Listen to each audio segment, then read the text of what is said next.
the same thing for somebody else and what is that? I appreciate it. Great and say what is that? So we have about we don't the saving and over and over. What happens and public was committee around resident each other. The address if they have any concerns or issues, maybe it was ready to everything. Back and forth, or respectful, and I think that we need to get in the back, the voting taking place out of order. So they know that just anybody here, my patrons.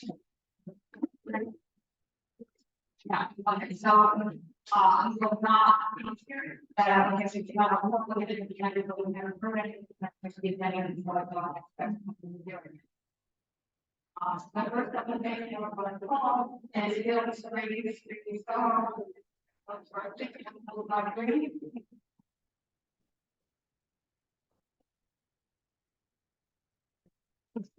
I'm sorry, I'm trying to, yes, go ahead.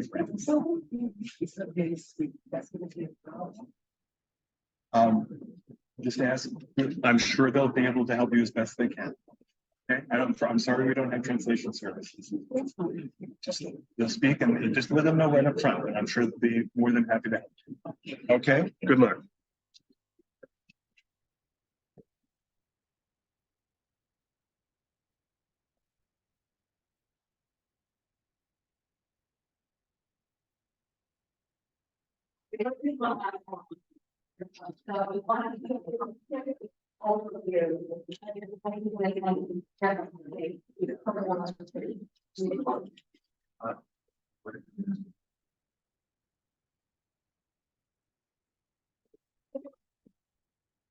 Yes, there's a push it toward up.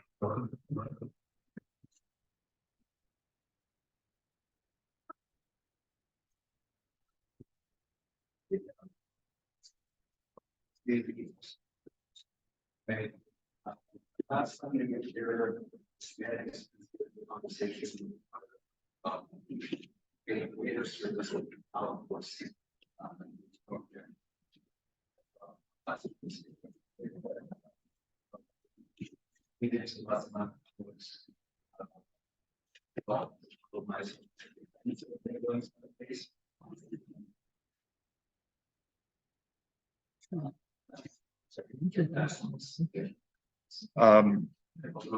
Do my best.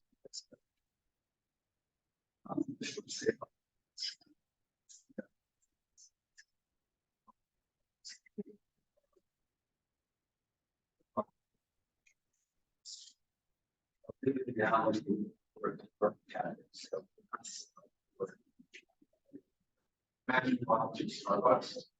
Get one temperature, one point of sale. Get possible to make sure the volume.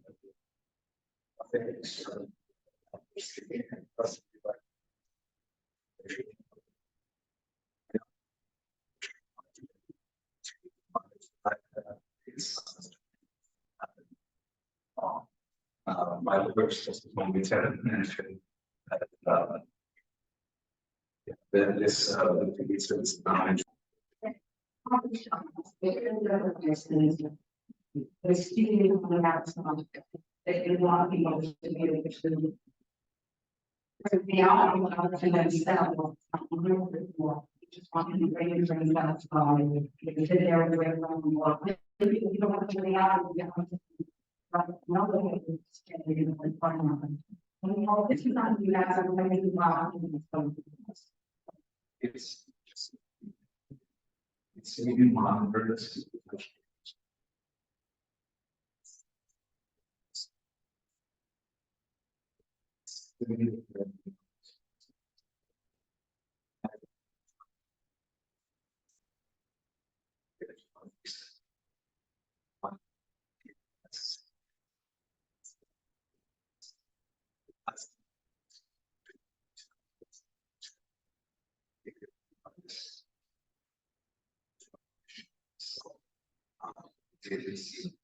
hours of service here. Yes. So it's just it's not my situation.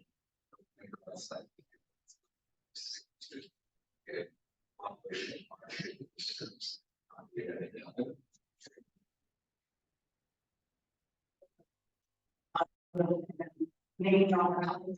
It's fine. I don't have to be really not. Because I want to get to doing that stuff.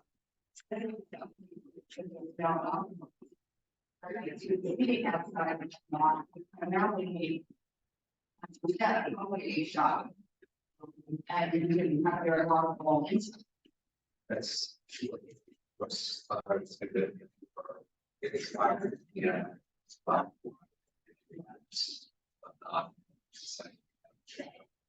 something else. And it vibes. I'm not long. It's because it had a bunch of kids in it, but it's not related. It's really not a line involved. Not the body, it's the fact that people are going out and struggling and training, you don't have any ways to. It really is not the case. I mean, that's really what it is. It goes out. No, we have to walk on the busy side, that was one of the issues. And that's what it is.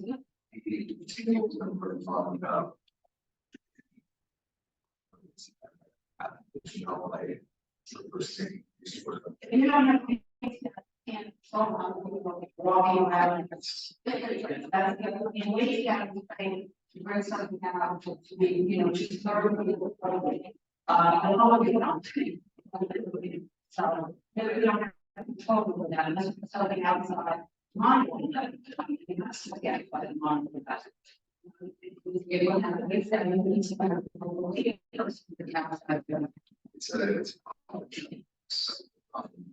It's because recently,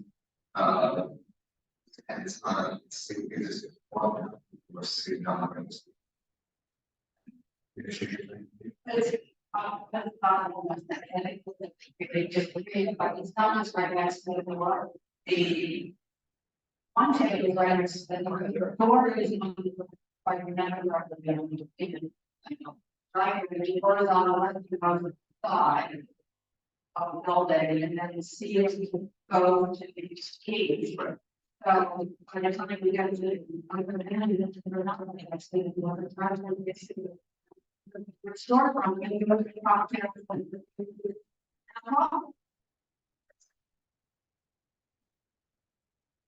I'll put this out with the meeting. How do you expect a group of people bringing out an opportunity to be a team?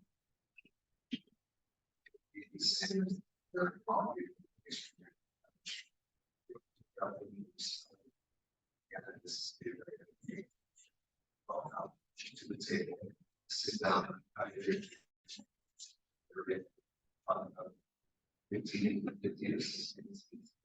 reality, probably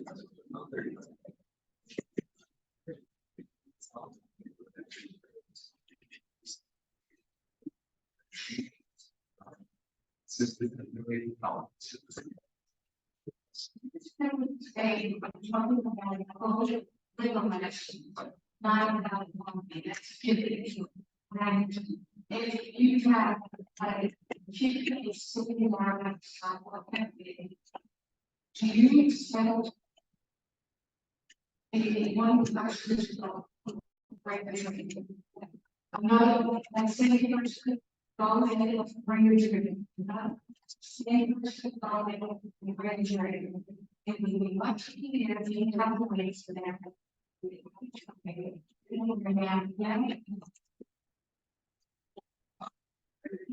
just together like the Starbucks set up. Oh, sorry. I would just see a little line of it. But it would be sitting down and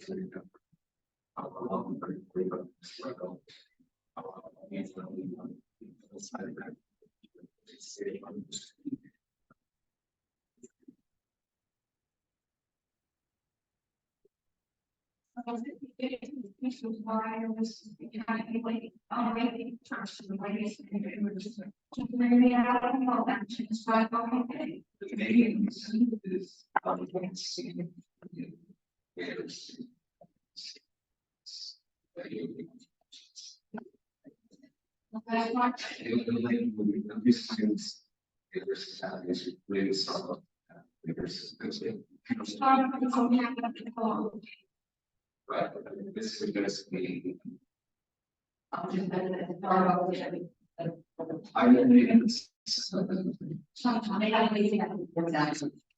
It's again, it's an adult. So who brings out, yeah.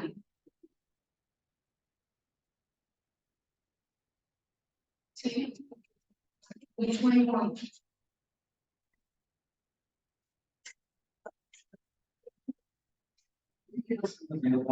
Starbucks or twice. It really that's just had a picture of the us line. Which one's related to us?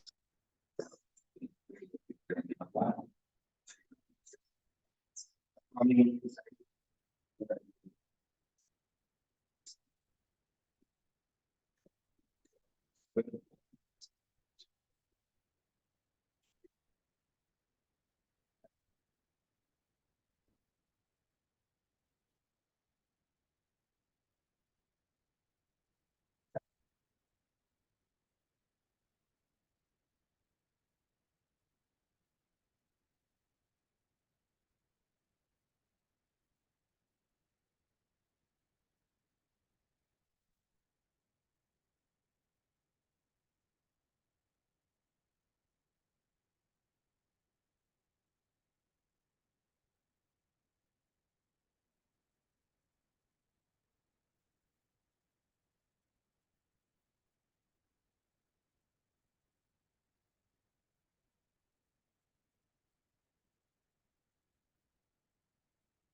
well, you use that as a reason to, that you should license you, but if it works problems, we actually testify on that policy. You did say that in so many words, but I wouldn't. What I want to mention at that point is that we're very issue with the community in the sense of a whole following state of reopen because again, it's not easy to own a cafe economically. The rents are very high, it's very high. People use this great resource we can charge $3, $4, $5 becomes something. I would say in that circumstance specifically, if you just remember the climate that we were in, so that there was climate violence. I mean, it's time for the first year and a half of the cafe. I opened in August 2020, and it was tough. And instead of not opening it, closing it down, I said no. We committed, hired people, we're going to open this thing, we're going to do our best.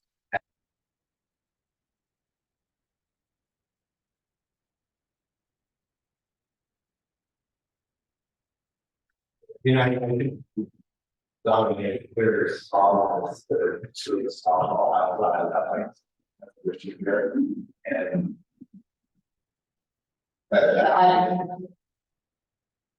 So I think we'll see what the appointments can be on the change on the license plan off of that, but I'd say the other option. If you can't work, you know, it doesn't work, your business model, have a base stuff, and another option is to have the alcohol on inside. So you can see that. Thank you for the correction that the 18-year-old serving, bringing out alcohol. Future varieties. someone's young, you should be 35, I guess. If someone looks young, under 35, yes. That's not clear to me, that a person, an 18-year-old is going to bring out a bottle of shoes to someone who's 16 17, sitting at a table, and then goes back and brings one or two other friends. It's not uncommon, we all know it's happening. And I think having a wait staff person to monitor this would be very beneficial to the health and welfare of your patrons and patrons.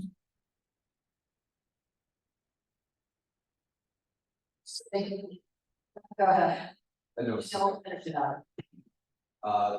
It's, I hear your points here in position, obviously. They'll usually, it doesn't matter. So I think if there's, I don't know how to speak to folks in the office, but if there's a conversation you guys have, this situations. I guess. I guess we'll discuss it in committee and then we'll have a review. Yeah, welcome, stay. I think that, Phil's not here, this is basically, we voted on this before. And I don't think we've heard it in different expectation. We haven't had a discussion yet, there's something different than that, it's probably low likelihood of that happening, but at the same time, we also recognize and this is something that if you all discuss now, you can come back. Yeah, what the path forward is. I think board people already discussed. I just say that this, if the committee goes against it, is most likely to take the time. But that's the period of time. This is just more of this the consequence of it. Right. Like I said, it's just we're stuck, obviously, in the past. Right. And that's why you may want to have a chat with them and we'll perfectly fine all this. I'll do that. I just want to make sure you don't end up. We're basically eating last month, right? And just if you can just so we're clear on the rest of it, I think this was another house has changed. The hours were. I mean, 9 o'clock on Sunday, and it's 10 p.m. closing every night.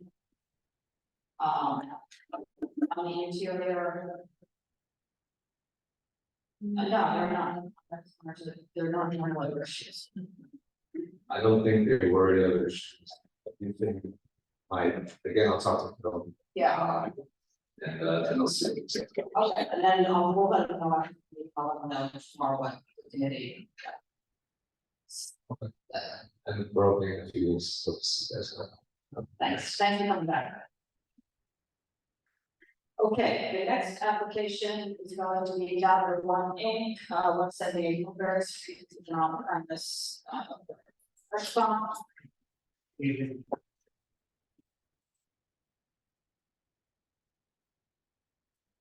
Anybody from the public that came in after we started, if you want to speak on an application, there are white speaker cards at the back that you should fill out and bring them up. Hello, my name is David. I'm Marshall's mother's son. I live in the area of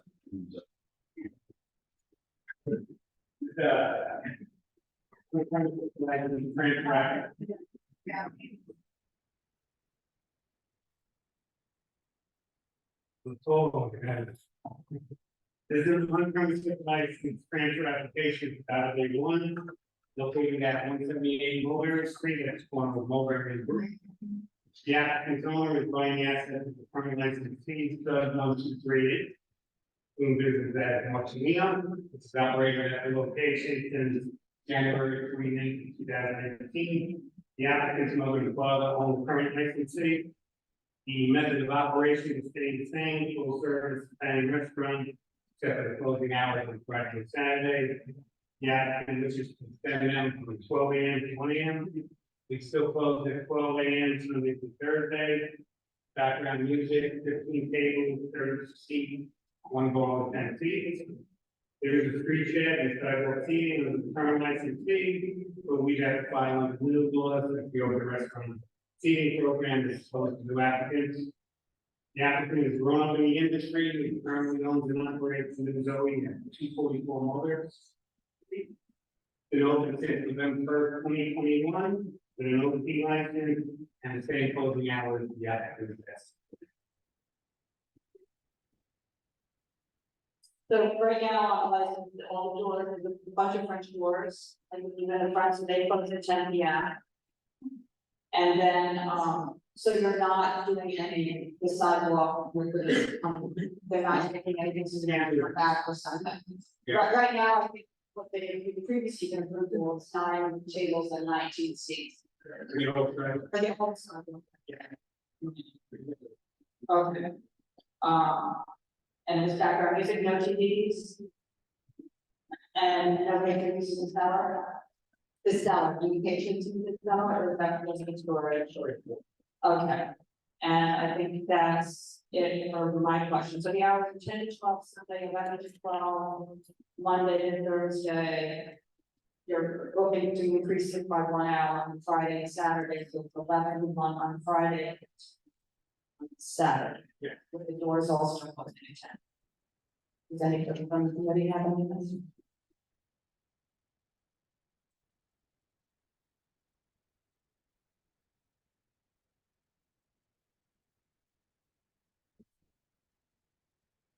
Okay, so we can, yeah. I mean, we can put that in, we can put stipulations in for the sidewalk cafe part, that was in before. Yeah. That way you don't have to come back to us for that. So it's going to be 9 tables and 19 seats. Yeah. Jeff?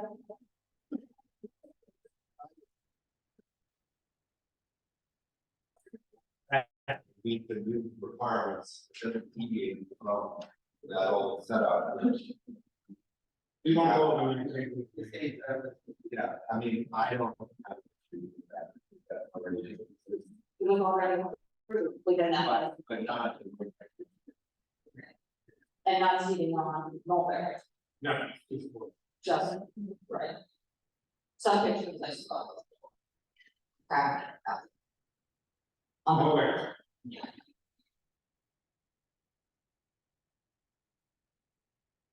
Okay. Thank you.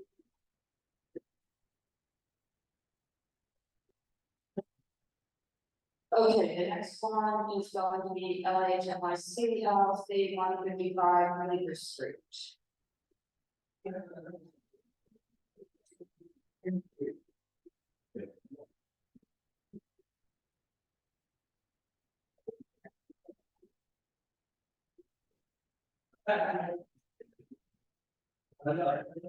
Here, everybody.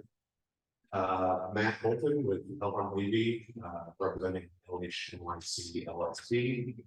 I have Michael Farrow here with me, he's one of the operators. I'm just gonna run through the statistics and then I'll take over. Oh, do you have an application to get people? Bring any seconds. Yes.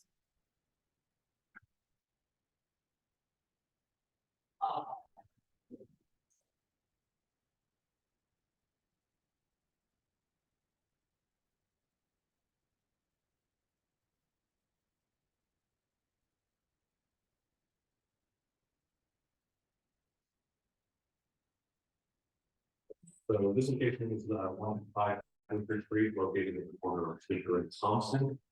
This is going to be an English inspired breakfast and lunch boutique. Picture afternoon tea. That's the general. Hours are going to be 8 a.m. to 10 p.m. daily. No outdoor space. 2,100 square feet. Ground floor is 1,300. Basement it's 800. 17 tables, 52 seats. There's one bar with 7 seats.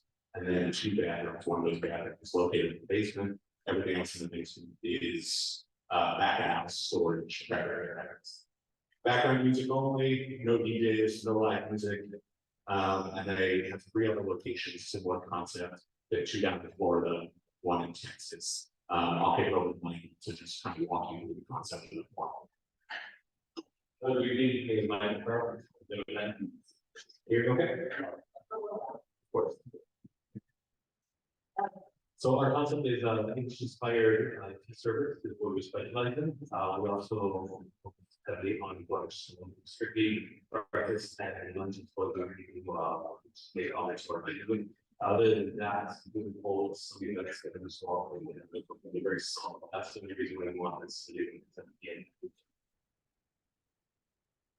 So that part of it, so what flexibility, till 10 p.m. these days, but no later than that.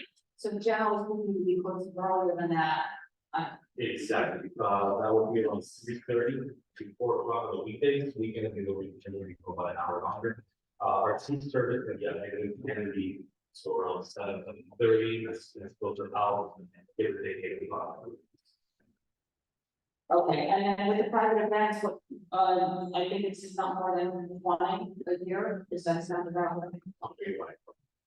So we'll expand that much activity, the first year, but I believe you only run up to 9 years. That's definitely what the plans, they think that actually, they have right to stay on, so we don't really push them out, so we'll that's needed. And you understand that means, you understand all patrons are out by that. Exactly. That's something.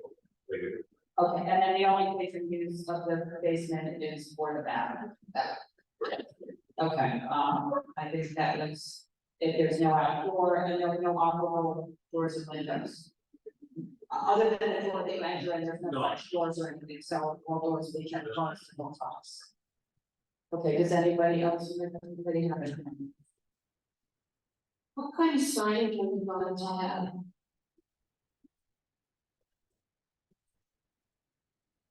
It's going to be painted on the glass. Painted on the glass, or I would say, depending on what the outside, on whether the picture should be painted or signed, and logo on this. This is a landmark area. They checked off that and there's no change. Yeah, so there will be no changes to the facade other than painting a new sign in the name that it is. So if they. No, Can you tell me what this formerly was? this is the last, licensee there, this is the food truck. It was a similar concept, I believe, it was a 4G kind of legacy spot. Thank you.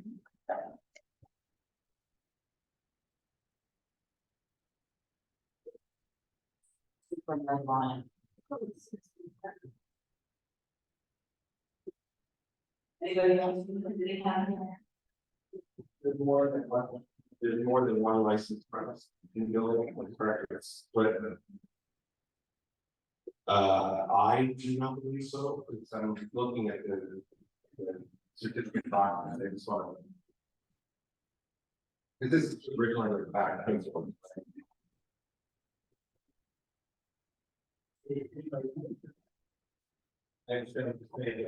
Place that what's the store, which is yours, it's the same building, or is this? The CFO record, two spaces, So I do not have anything on 2 spaces. I do know there are 2 doors. So there's that door right on the corner that's your main entrance and exit. And then there's another kind of side door on Thompson. That I believe would just be sort of exit. I don't know anything on 2 licensed spaces. the CFO that you have, that's.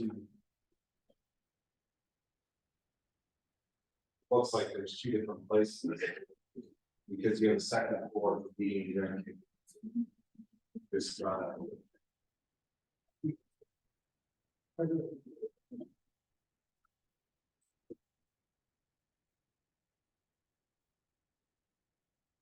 I see what you're saying. I look forward to eating the drinking establishment. And I just. Made a deep commitments about the numbers, just trying to understand why. Yeah, our application is just for the ground floor. We're not using it for the second floor, and it's just for the corner space. exactly the 155. Because when I look up the previous temporary. CFO online. Does not include this. This floor 1. Here. I think is space to the water. Doors. Got it. Well, something like that.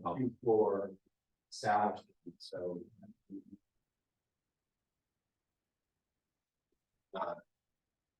Probably understand it now that.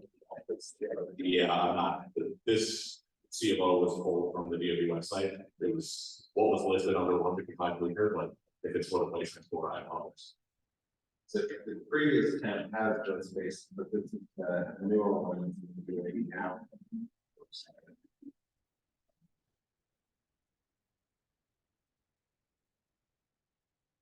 While he's looking for that, there, I think there's some black frame outside in the roadbed area, Luther, is there some metal frame out there? Anything out there? I believe there is scaffolding currently up on that. Is it something like, it looks like a frame, like in the roadbed, there's scaffolding, and then in the roadbed next to the bike lane, I don't know, it looks like there's some a black frame kind of boarding wall, what will be possibly a roadbed setup that's not there, so are you going to remove anything? So obviously we don't know what the outdoor frame is going to look like, so we have not made any decisions about what's going to be happening with outside. We're not planning on those space right now. Do you plan on removing? Do you understand like there's, you sent a picture of something that looks like there's a black metal out on the road that out there? You know, no, okay.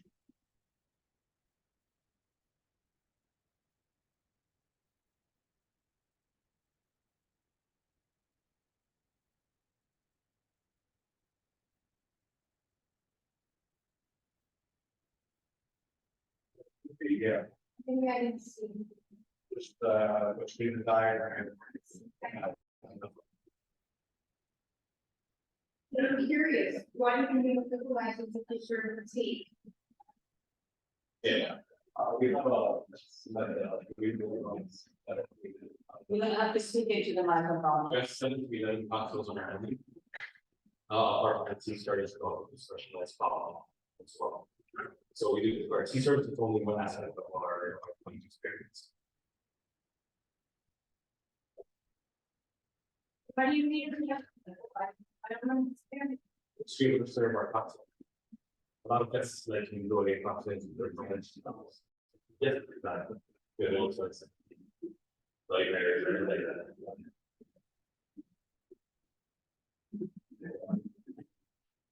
Yeah. Yeah, I couldn't find, when I looked, I couldn't find. I couldn't find the certificate of occupancy myself that was supplied, but I could find. Anything really want.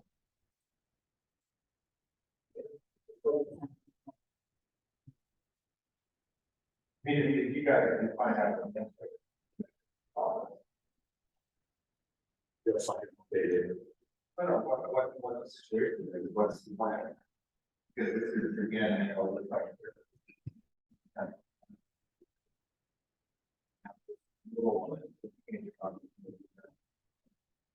But this doesn't include the state. That includes the state more. I'm happy to check out the OB and see if there's some. What's plan? To correct it, so right now, this is temporary, we're not seeing anything, but this, you're saying, this is the other thing. For a temporary license, it has to get, okay, somebody has to pay for it to be on a basis. Right, I basically included. There, so what's, you know. I believe the the plan. reasonable landlord is obligated to do that. I believe the situation is the landlord's obligation to make sure that the standard occupancy in order. We can absolutely try to either file an updated one. I don't understand why what is done on B&B under that address doesn't seem to be correct for that address. I don't know if that's why, that is what, right. and that's why I bring it out. Because we need to sign it. Yes. Right. We help, and for everybody, there was, if that's a problem, it's a problem, you're fine, Sure. and it's also a problem with the space. use. And so just figuring out what the pathway is here, this and support for this. Absolutely, and we're not going to be moving forward with this application without having proper certificate of occupancy. Again, I believe the landlord is the one that is covering that. We kind of went with the assumption that this place is the license, but this would be use for 3 or 4 licenses at this point. And then my mistake, I read that particular CFO, I just saw first floor occupancy of roughly 64. And then basement, I didn't catch that there was a second floor that's also eating and drinking establishment. So if that's her separate space, I definitely apologize, and we will definitely get that sorted out. Yes. So the first temporary license position is 2030. Oh, temporary license.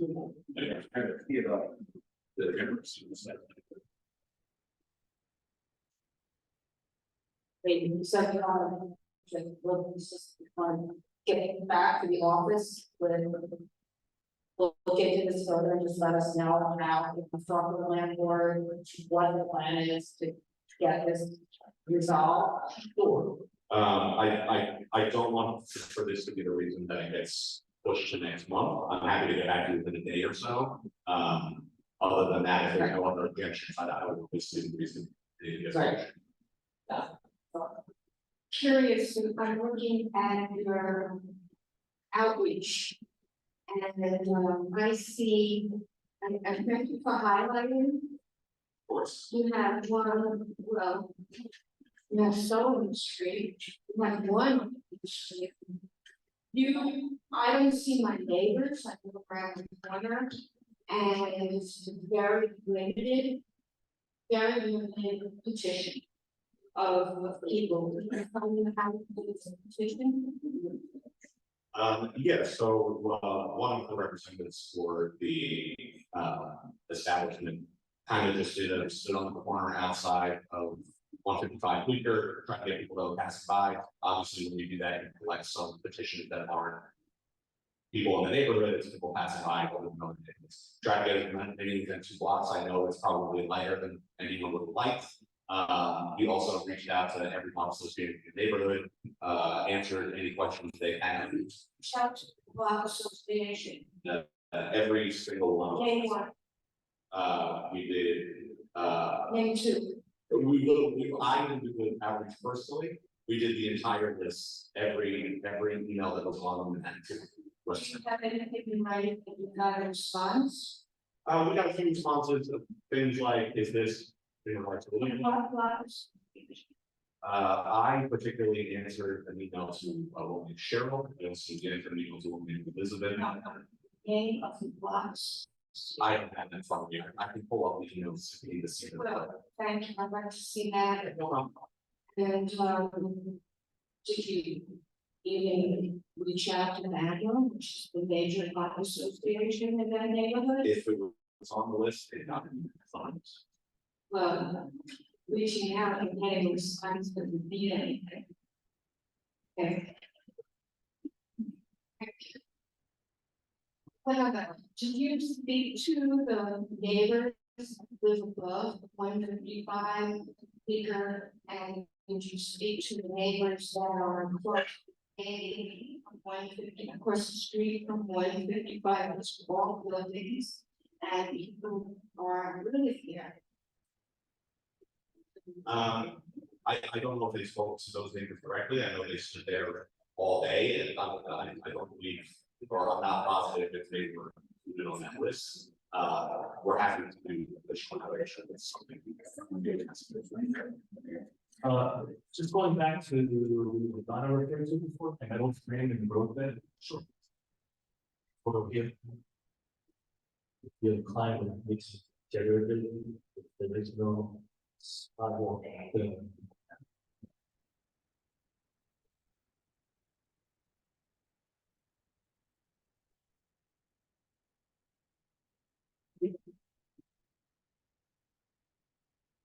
I don't think, is there anybody in the public who's been asking for all of this, is there anybody from the public on this? Don't have any of this.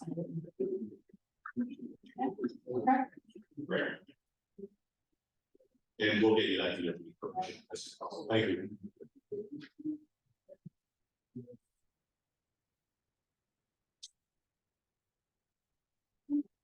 Okay, the next application is going to be Bonnie Restaurant LLC, and this is the Bonnie Mott at 238 Mott Street. This is the restaurant wine application for the Louisiana license today.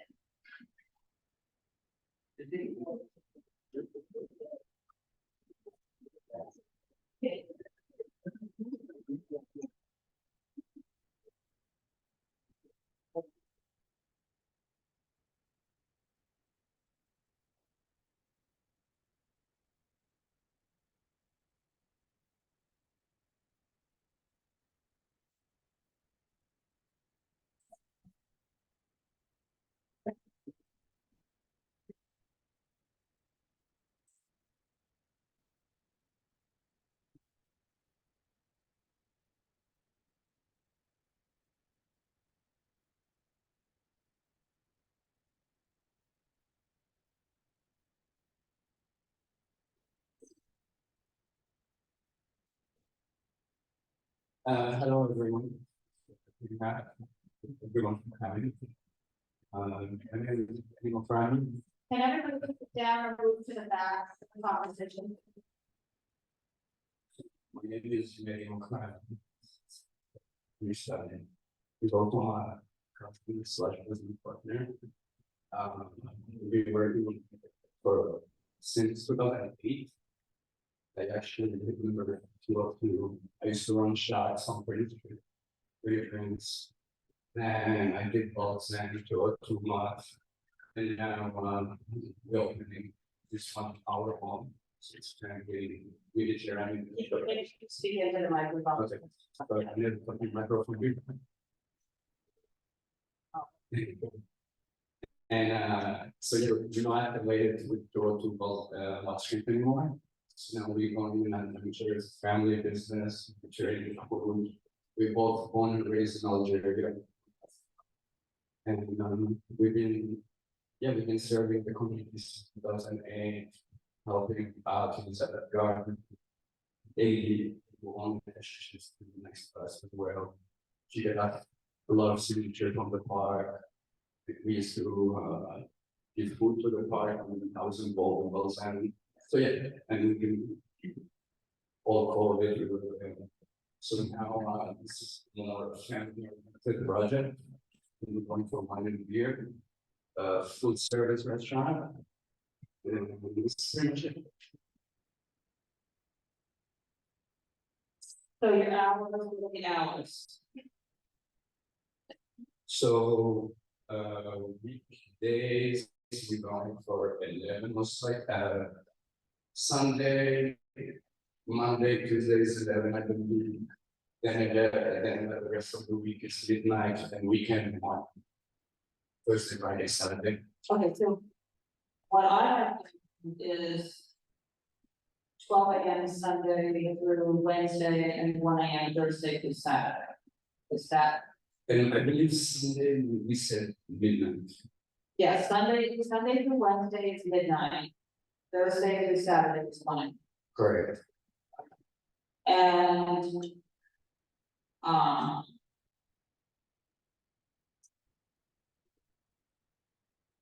nine tables and 33 seats.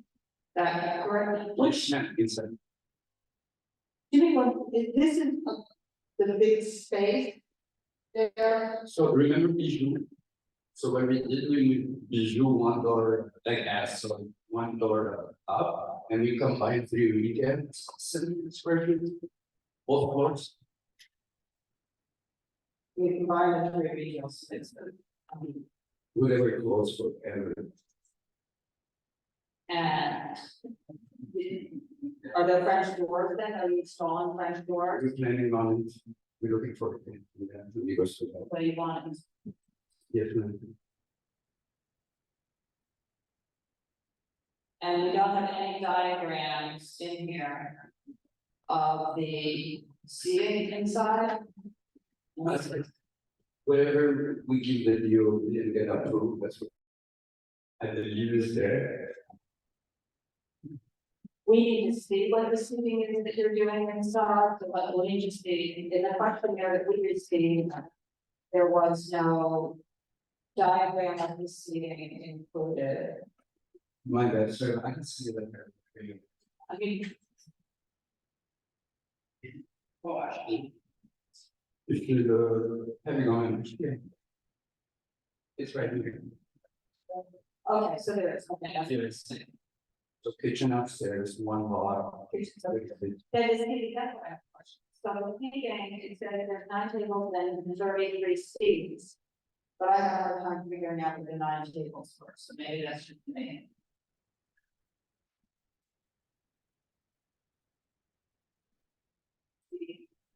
These tables, by the windows are those tables. Yes, ma'am, there's about 2, 3, 4.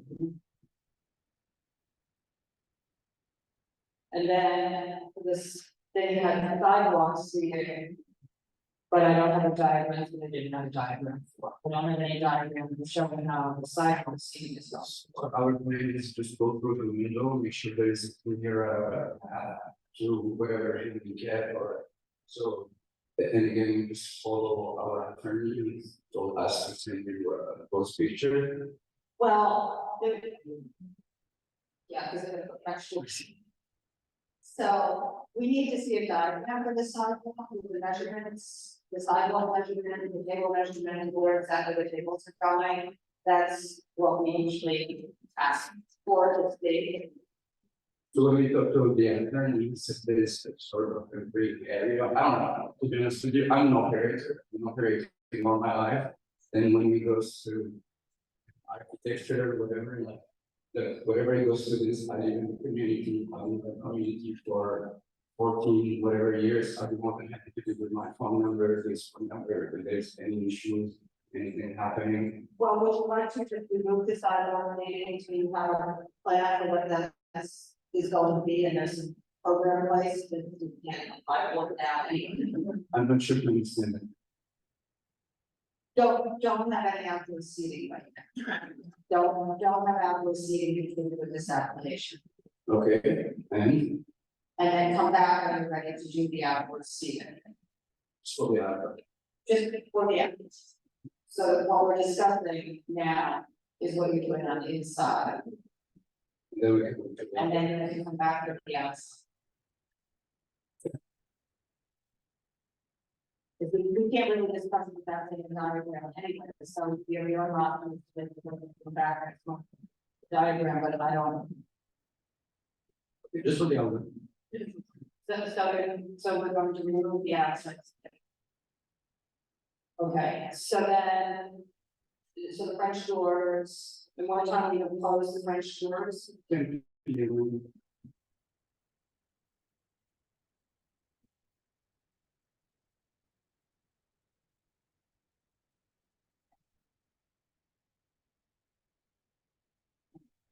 And you need those hours 12 to 1 for the inside. Yes, it would be nice because we also have a lot of people who work around. It would be nice to serve them out of the ship. Anybody else want to put again?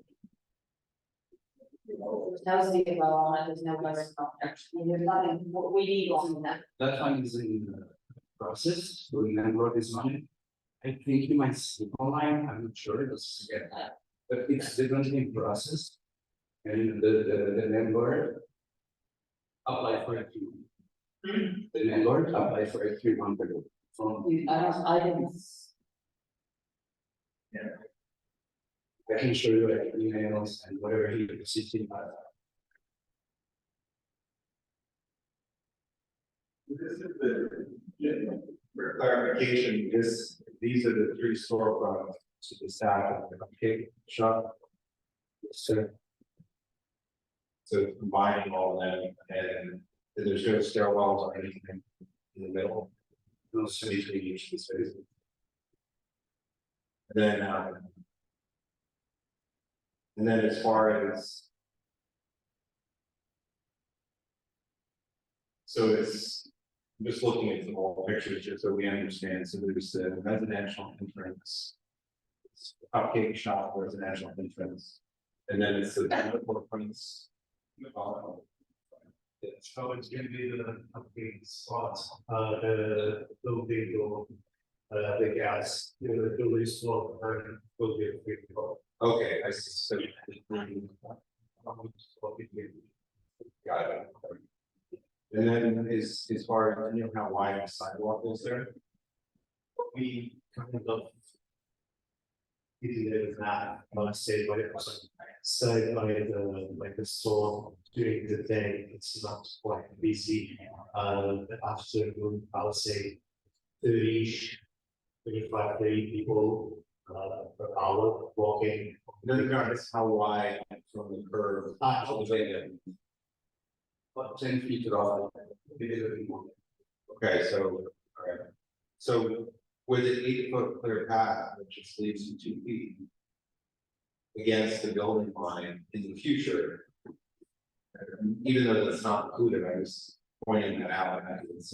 It's not. Yeah, no, I'm just pointing this out to you guys now because it seems that you have a lot of tables, chairs, fitting in there against the building lines. Yeah, we're thinking because it's we one, so as he said, we didn't really measure everything, but more or less what we can do it like go home.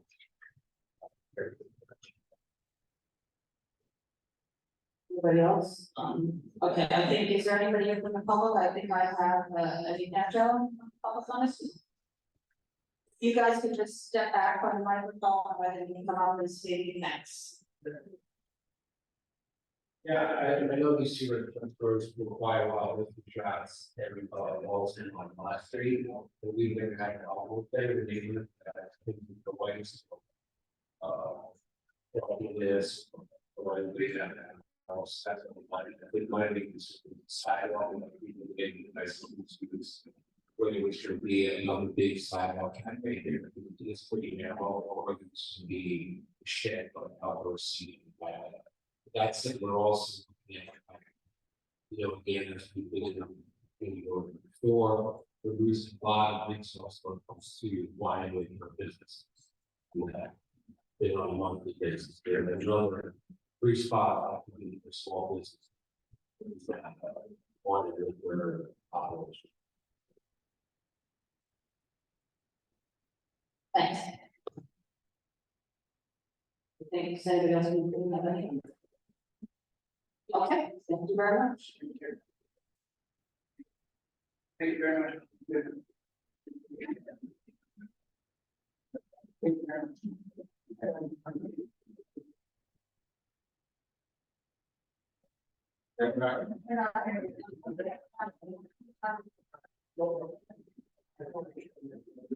Thank you.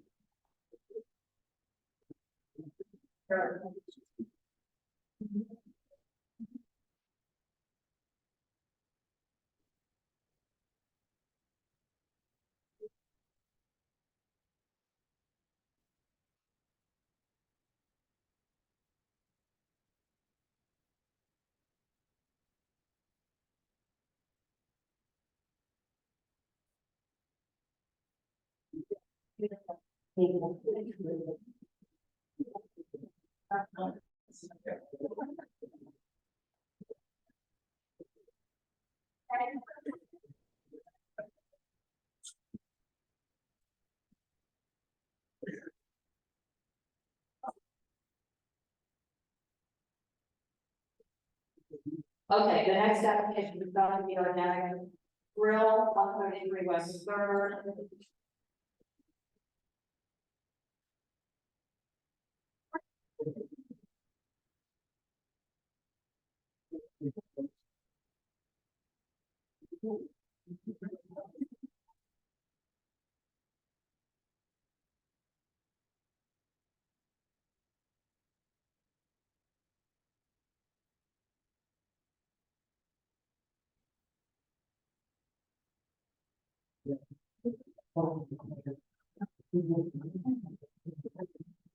Make sure you speak into the microphone. I'm a general manager, family operated restaurant, We've been in business for 22 years. Moved from Village, about a year and a half ago, now in West Village. We've been serving the community for all the time. And, we've been approached by asking to facilitate for even vegan poultry nights, vegan smokers, or vegan. Just ask the power to send it to vegan, yeah, because they're We vegan. get content and they are vegan and they only and they write songs. And the content because the actual 10 hours of operation. So what are your numbers? Right now, 12 to 10, we are, well, I'm sorry, 5 to 10 into, Thursday, Friday, Saturday, and Sunday. Okay, and I think when you originally came before, you were approved to 12. Yes, To 12, yes. so that was, I mean, Yes, we're trying to reach, basically that. and, And I'm planning to, have, line going to Blue Notes, which is next door. so I guess that would be, that's one of the, so are you doing this already? No. So our approach is not, but it, so I think we're not planning to do that. So this is like very small, community, oriented, graduates. So you're not doing any of this entertainment now? We did try a couple times and we were approached so many times and just, we don't know, you know, how to. Because I'm just. There's you put out a calendar every month of people that are coming to your establishment, and it's not just once or twice, it's all month, there's comedy and music. Sometimes it's happening, sometimes it's not. We try, it's all depends on how these organizers and all the community. Well, the stipulations that you signed when you got the license that you just have background music. And that was it, it said no live music, no DJs. We don't have. And no scheduled performances, and the calendar on your Instagram, I think on your Facebook has. Yeah, I mean, like activities almost every night. Because we have a lot of demands, but it's just not that many people time. They ask us to promote it, to, I mean, not, put it on our website, because they put our restaurant. But that's my point, though, the sign stipulations is that it would be doing any of that, we've got comedy nights, folk music, and then anything to go back to the chamber, bluegrass music. Dead dance stand-up comedy nights, disruptors, creating artwork for animal rights. I'm just pointing out that. Right, yeah. I don't, and then there's the same thing for July, there's songwriters night and country duo. And the same thing as far back as I know, June had Father's Day brunch with harmonic and piano. Country music in science stipulations, that it wouldn't have, you know, there would be no live music. So it's Well, it just, we tried a couple of times, but it's not going to be time, which is like, they not showing up, they're not, it's not. But if you sign something, the way you're supposed to be operating is background music only, no live music, no performances. As scheduled performances, you're changing the method of operation, which is why we're here tonight. We tried, But I've been doing this for quite a while now, and we tried to, submit this application back in April or March. when you did that, I find that it already advertised for stuff. So that goes way back then, I mean, all of them, you know, this week was the stuff that I've been on for these 3 months, but I did the same thing with the first video application. And the same thing's going on as this is going on.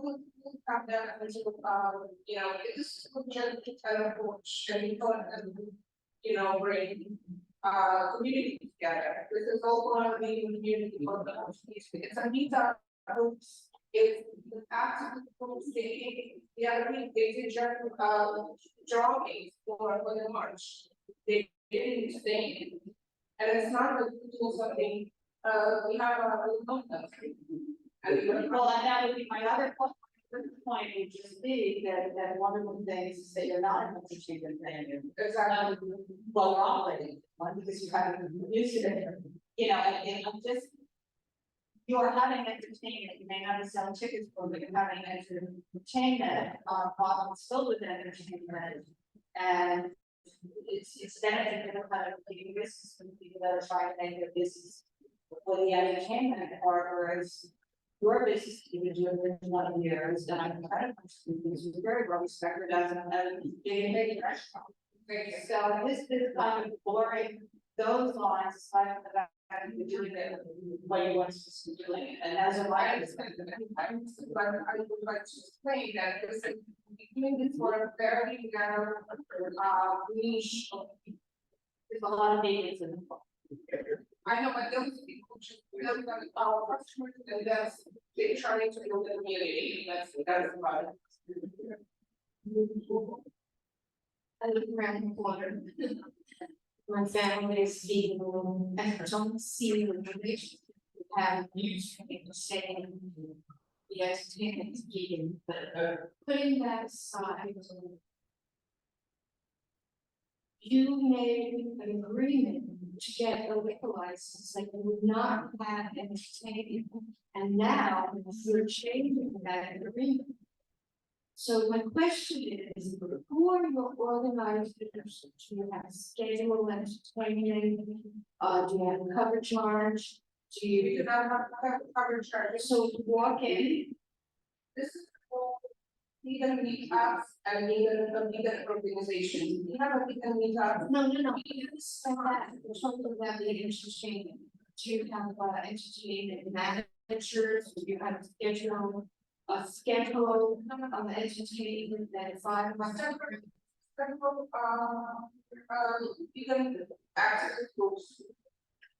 Approached us that when we come for our meetup there for dinner, one of our members would like to do so. No, tell me what you do so mean. Poetry night, And what happened to the music, they bring guitar and sing a song. so it's actually anybody could go up there and play. This is not like somebody, we have a guitar name and somebody can come and grab the guitar and say no. If the group that is gathering this front, having somebody to sing the song, who is the singer, they bring the guitar and singing a song. So how do you schedule that if 2 or 4 or 5 people want to sing? We don't have that. We have, Do you have a sign-up sheet or a mobile time? we don't have that yet. We never had that much of a, type. It's a cool group. Yes, Okay. And they don't bring that much entertainment. It's not, that's not what you think. We don't have a line. no, so they just bring what they want to bring. The car. Usually, like, if they want to play the car, and they have a dinner, it's a small, people and they. Perform, it's nothing, Where do they, your program hardly allows for anybody to be sitting in there, so. it should come people by the, now, if we don't have a stage or anything.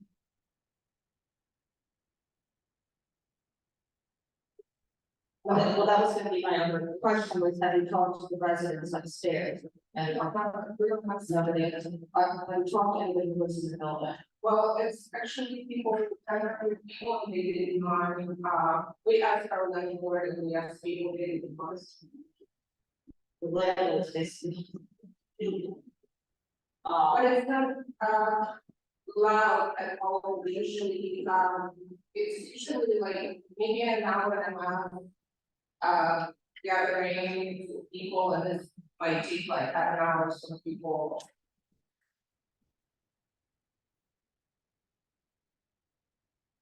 Yeah, I just don't. It's clearly, it's certain, and it's clearly advertised on your Facebook and my Instagram place, so it's not like you can decide to come, whether your heart is, you got a calendar. Publish. That's how they go chat, there's some But this is something that's responsible with the science regulation and said that this is not the way you're operating. So, you know, I mean, people can. we need to see it as an entertainment.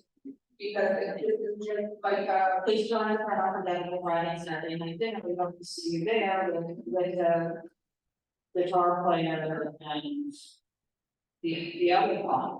Friday and Saturday night dinner music at organic grill. That's your advertising. Somebody there who's talking, your advertising dinner music. English, that's a comedy. Comedy. We're not getting full event, and then Sunday you won't want to miss, and we hope to see you organic grill. Stand-up comedy. I mean, that's all. I understand how we see that this is, much simpler than it's not. Okay, upcoming events, Matt Vasile, American Country Singer Songwriter, said, you know, step. This is all, it's her.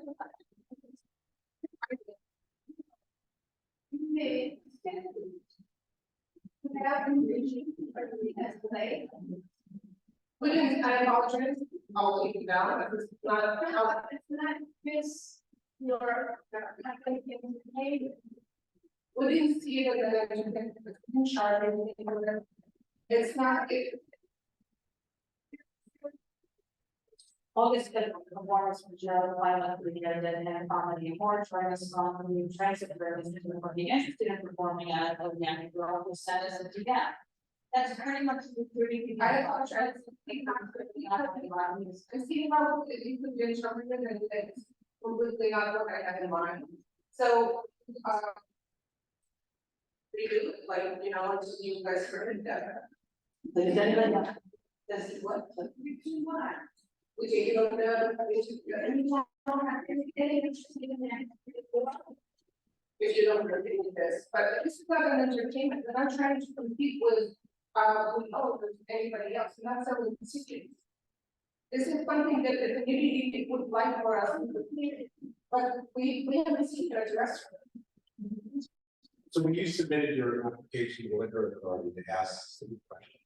That is, will current acceptance, yes, so the board did not check off karaoke, did not check off. So those who also didn't check off will be event promoter.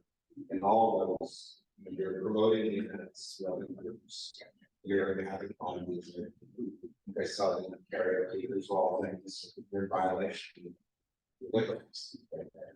And the question that I think that they're asking is, you know, you're still doing it, haven't doing it, you did it 19 days out of 51. Last month. It happens all the time. But it happened 19 days. We tried to create this, I mean, That's encouraging. look, we only certain minor here, it's never a drunk crowd. We're not trying to compete with entertainers that are across the street or next door.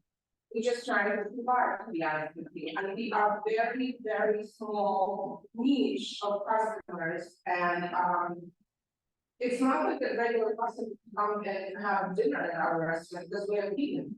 I understand this is a trend, I understand this is, but this is a very difficult time for any business, and again, we more approach. And before we start, like, you know, we try to, I understand how it looks, and I understand you're not going to do it, I understand it. But what I'm trying to do, that the way it's done, is not how it looks. it looks like we are being violated, but we are not. So, So in July, it's 16 nights, in August, it's 19 nights. it was correct, but it didn't happen, we tried to see high, because, you know, we were pushed, but it didn't happen, it just, not everything's happening, but we trying to promote. And So I guess the concern is you're doing what other people. And I think that there's concern here, to understand what you're doing, what the plan is, but you've been doing whatever you've done and you've done, that's what it is, it's on the website, so how do we move forward, and also the only, you're running space and entertainment and questionable whether that reports in zoning and that's whether you don't even have a single letter to the actual. So I mean, I just don't, what is it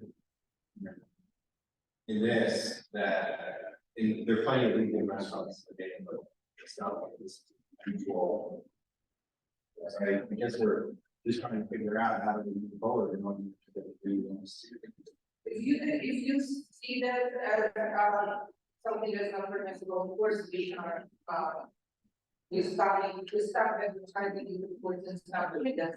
But going forward, we can provide to bring this as an additional, service to our customers.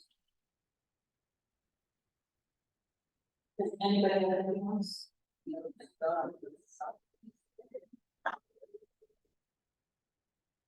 Is there somebody here to speak on this application? So.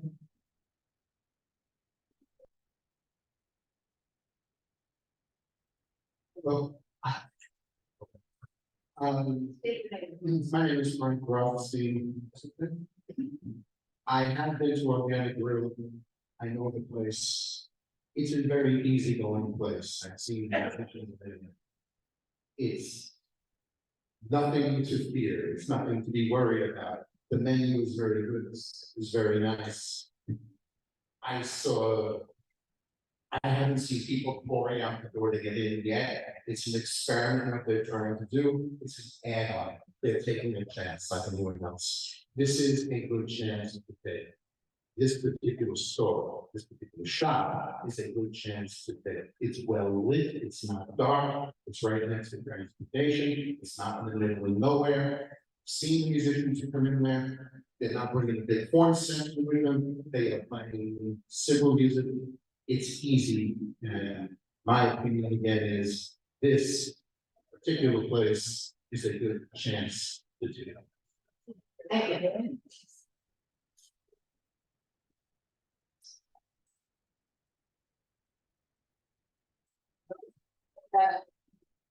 I don't know that you should take down what you do right now. Because misinterpreted, well, I don't think it wasn't misinterpreted. I felt like that's what I mean, I think it's unfortunate that you misinterpreted this. That said that you have lots of support, and you with all of that, but said you aren't doing that, we can go out the applications. We have not misinterpreted. we'll take it down. Okay, thank you.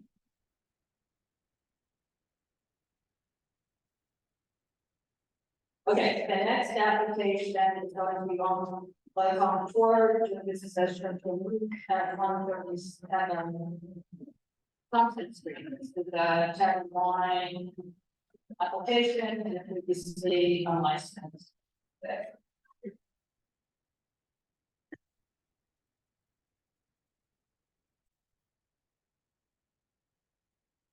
First of all, I want to apologize if I copied from you guys. I'm sorry about that. So, my name is MacDougal. So I get to speak into my heart. Yeah. Hi.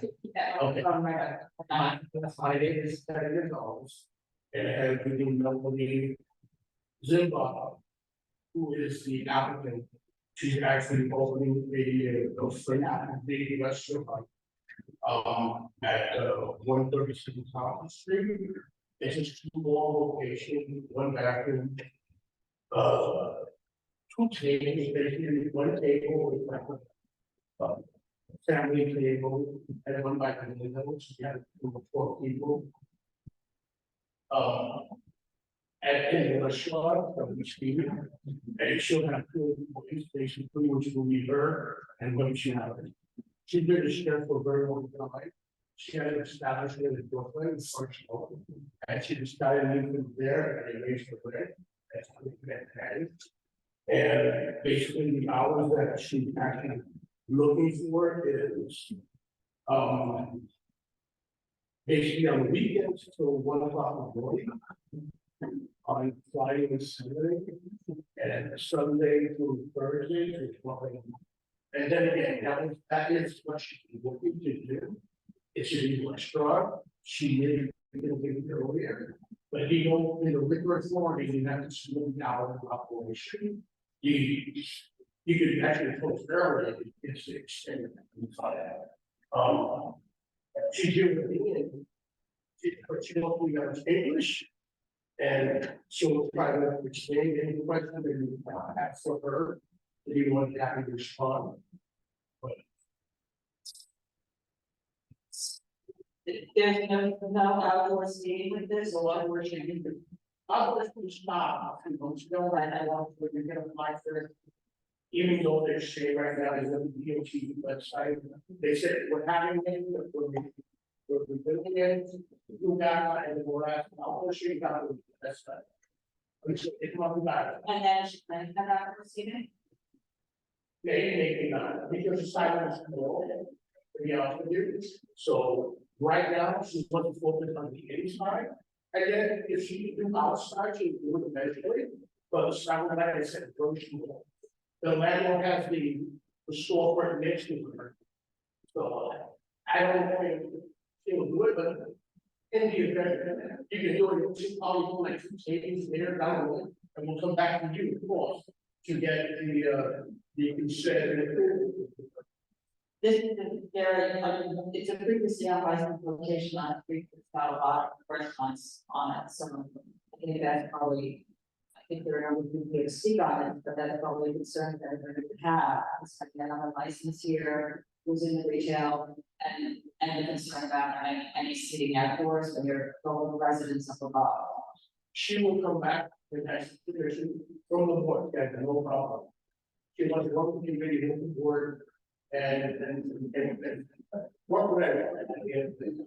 And she's not bringing in operable doors, so windows, French doors. No, that's a landmark, so we can't, unless you do, she bought the landmark already, for what they're doing. So it's all approved by landmark, I see that. The only thing I didn't say was to tell her no. Is she said, after I said. So you have that, you can send that. Yeah. I'll send it to you. Yeah. There's another one, she applies that wrong. But the little English speech, she got it, where she traveled, how do you do that? She did a great job. Oh, did a great job. So yeah, she applied for that one up. And I'm studying also. Okay, and then can you just go through with me the cooking? She didn't know that. I have to.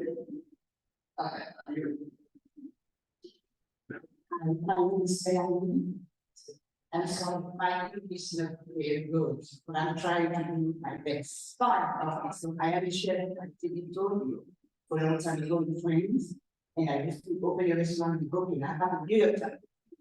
Work for 2019. As a fact, you can, I'm trying to go to try to do something. I feel myself. I beg myself. Everything I do, did you say, is only by myself. So that is my food. What is the food? I think That's the French food. You know, for baking, I mentioned to you that is the chocolate cake. So it's coming back. We have so many types of chef. We make like chocolate mousse. We make creme brulee.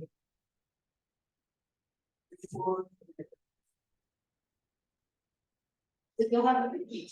Yeah, yes, I guess I do, okay, I have food, I do meat, I do fish. I can also do drinks. Is there an oven? An oven, how are you going to? Everything is done with convention that we. And, yeah, and everything's cellular, and convention that we. I actually communicated with her with Google Translate, from English to French. That I got very conversation. Okay, so the cooking will be done with the convection oven. So everything is like, everything like there's no gas. She's making dishes, posting dishes. And I just a copy of the whole menu. Right. So there's actually protein beef and all those things. And that's actually, it's very like. The menu is very, it's set, but to detail and different than everything else. Yes, what was the address of the restaurant was in Brooklyn? Where? Oh, Pasio. The street address and what was the first street in Brooklyn? What was the name of the restaurant? Oh, the address, the restaurant looking? Yes, 1291 on the Tavern. Between 5th and 2nd Street. I provided that in the question. Okay, I don't have it in front of me. The restaurant's still there. It's closed. Yeah. Because my lease is Over the bridge. I knew it broke me. Yes.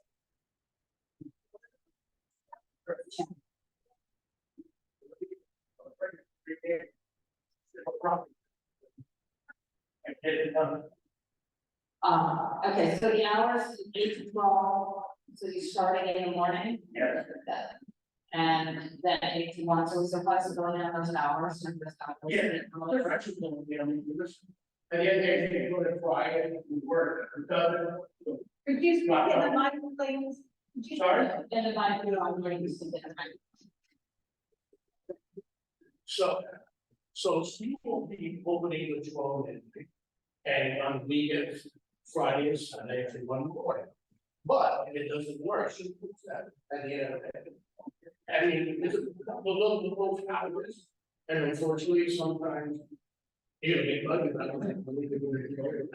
So at the end of the day, she can close earlier, but those are the hours that we give you because that's what I have to give you. We don't need to live with somebody, we have to give you the same hours we give them. So it's a restaurant, it's 12 people. We don't think of it about it, well, the rest of that street, 10 people. 10 people. 10 people, you're right. 10 people and still close. So it's small, like, you have one big table and 2 people by the ones next.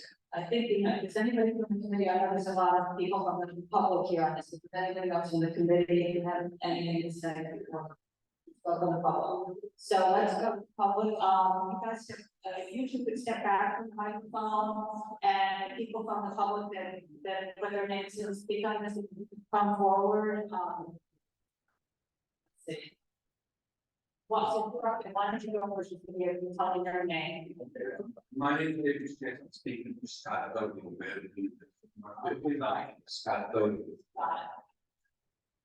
Got the one I moved to what's going on.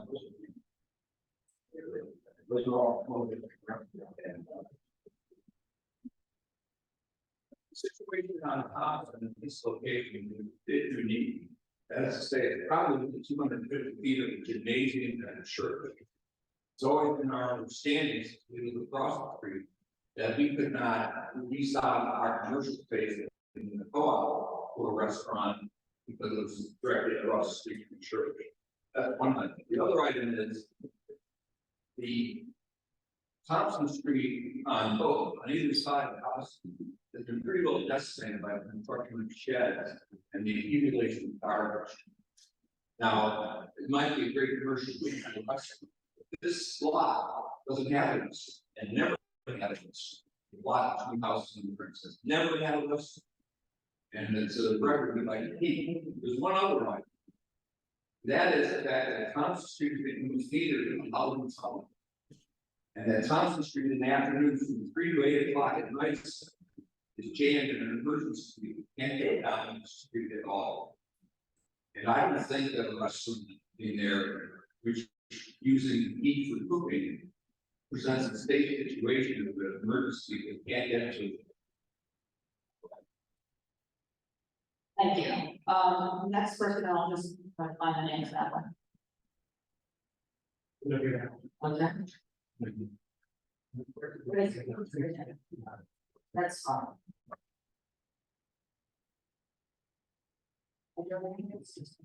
Yeah. My name is George Locker. I live at 132 Thompson Street. I've lived there since 1974, and have a pretty good memory of the wow. I'd like to walk you through the exhibits that I've presented to you. The page 5 of the application before you, it says that there's no school, church, or house of worship within 200 feet of 137 Thompson. Now, I guess the person who filled out the application doesn't know the neighborhood. Because And before you go forward, this is not subject to 200 foot rule. It's out of one application. So, how are you? well, that is, maybe we decided we would be licensed to all on restaurant only for liquor. On premises liquor license, these are subject to problem.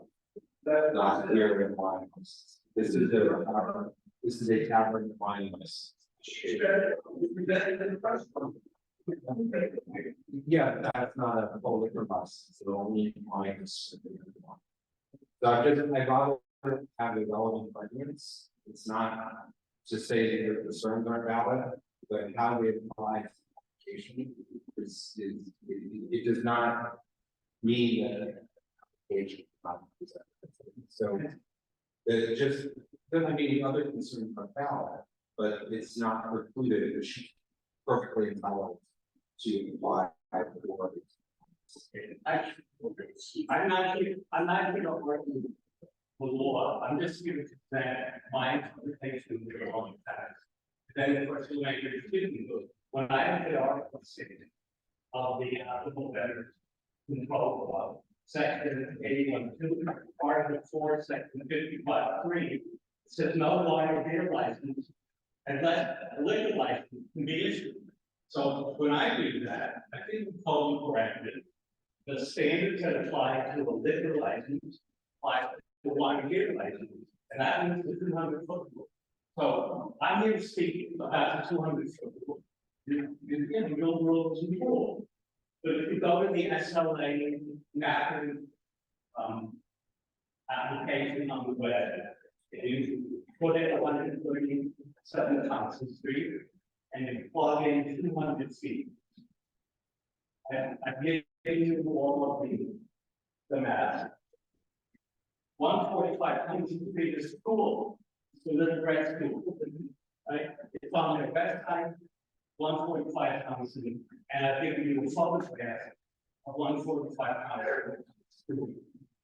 147, 151 are two entrances to the church.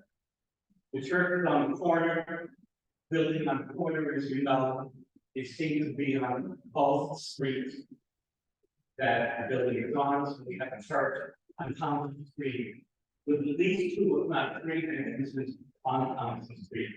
All less than 200 feet from 137 Thompson. So I may be wrong, but I may be right. I don't think we have the power to grant license. The church can't agree with it, the school can't agree with it, They want a liquor license, they want to buy a beer license, it's all the same. We can't have it. I want to speak to one other point about the law between Capstan and Grid.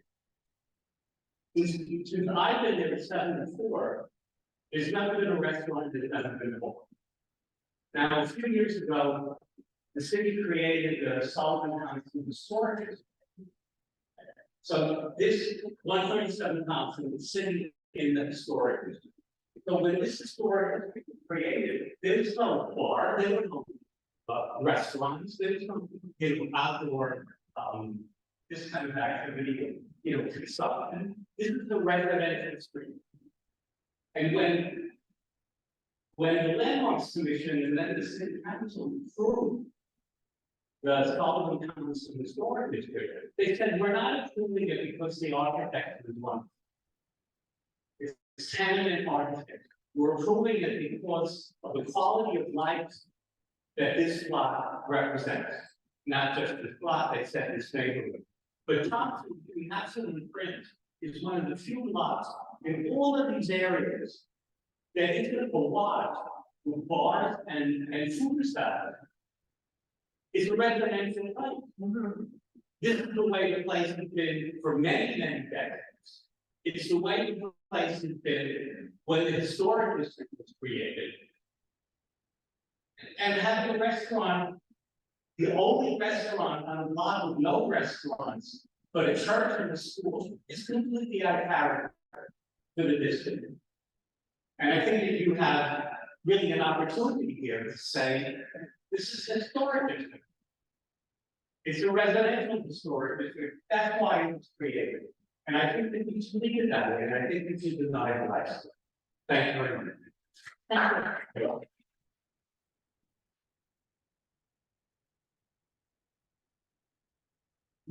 Next up. Once again, my name is Frank Rothstein. I did one big Prince. Few minutes ago, you heard me say in business, we're good to take a chance. I'm sorry, I cannot say it this time. As George just said, there are no restaurants on this block. There's nothing on this block. It's like a crossover block between entertainment styles. I'm looking at your paper, your menu for tonight. Temporary retail department. I did retail for 13 years. I don't even know what that means. When I open a store, I know I want to last the river. I was seeing, they want this. Everybody says they don't want outdoor seating, they do. But what strikes me odd is I'm looking at this store, I know it very well.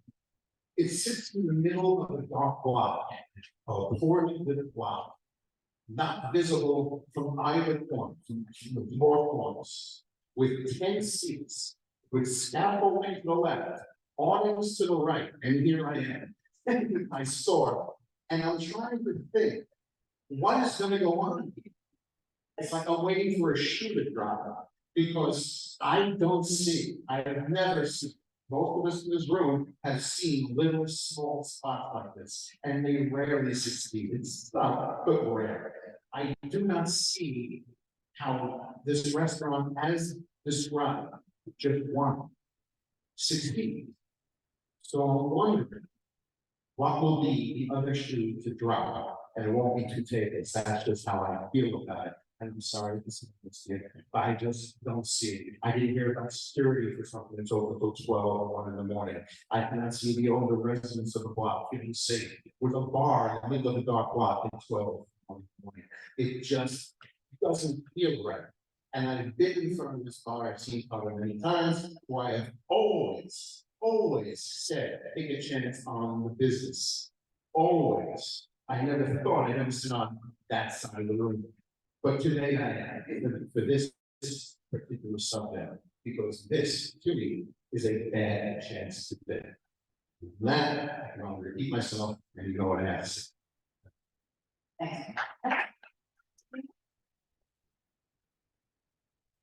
My name is Gary Gardina. I've been resident at 140 Thompson Street since 1981. In that time, I've come to learn the nature of the community as exhibited by the block that exists between Houston and Bricks. I've known the meaning of, come to know the meaning of the community by the building, the people who occupy it. And I think the title of your board, community, must, is obligated, has no other choice than to reflect the interest of our community. Our community has never had a restaurant or bar in that block. And it is in fact known to all who come there, all who seek to live there. It's something that's almost bragging. There's never been, there won't be. There's a school, there's a church, there's a community that simply wants to live. I think you're over.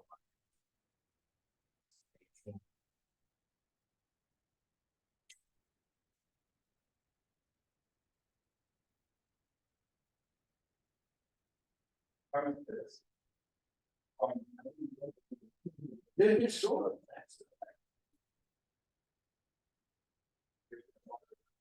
I don't know what the issue is, there has never been any kind of establishment that invites people to come in, to drink, to hang around.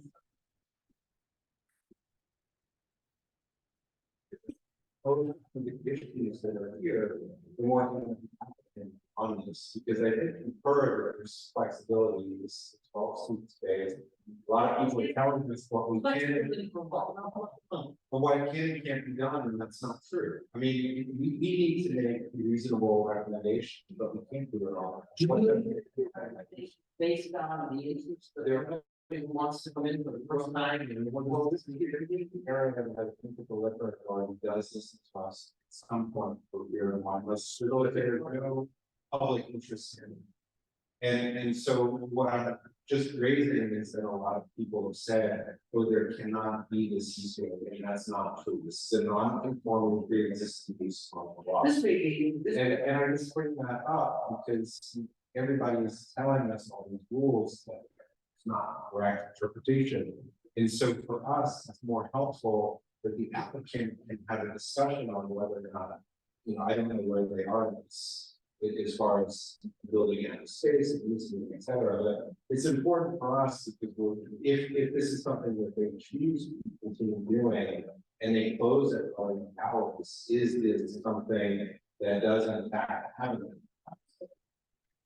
In the community where everybody's telling us it can't be there, and that's not a fact of the case. And so it's helpful to us to have a better conversation. Is there a scenario in which this might fit if the hours were more? And so I just leave it at that because it's important if you're going to make any argument that it's made in the right. well, if you want to be including this as other here, then your interpretation of the law is correct. Because, okay, all right. So leaving that aside, there's simply the issue of even if the law allows it, is it right or wrong? You have some discretion. That's your role. Well, there is no discretion. What's the point of this meeting then?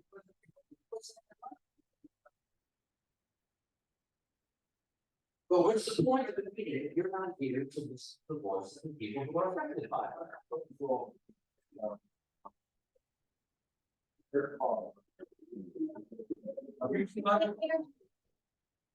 But what is the point of your existence not to be involved in the community? We are involved.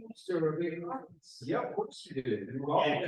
Have you been before the committee work before? Yes, Okay. I watched the I should build something that was doing that. Hundreds of buildings. And the same historic, Huh? and the same historic district that people are, that That was a whole.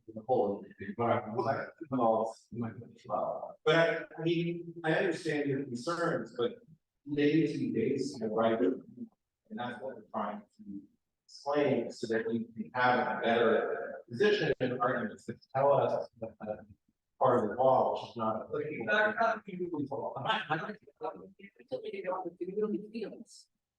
Okay. That's. Where's that?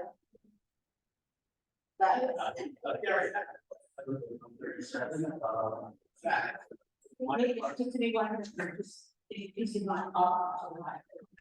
I live at 137. My apartment is correct. 45 years, it has not been a restaurant, it's not been a bar, it's by again. What I'm very concerned about is with the solar star. 7 a.m. to 1 a.m. That would give my wife and I 6 hours of peace and not hearing the sky and the rest. How does he open up a restaurant 7 in the morning, he would open the door 2 people. Secondly,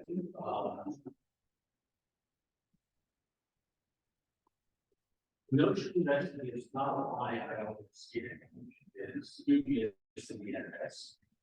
I can't see how a 10-seat restaurant could get this side less. He's going to have outdoors. And outdoor seating, maybe that sidewalk is far too narrow. Maybe able to put seats in front of the restaurant. But then there will be a shed. And that will be the first shed on the street, the first down the block. It will disrupt traffic. We will no longer have clean streets. We will no longer have the sanitation trucks able to clearly do either. And it would just record the entire character.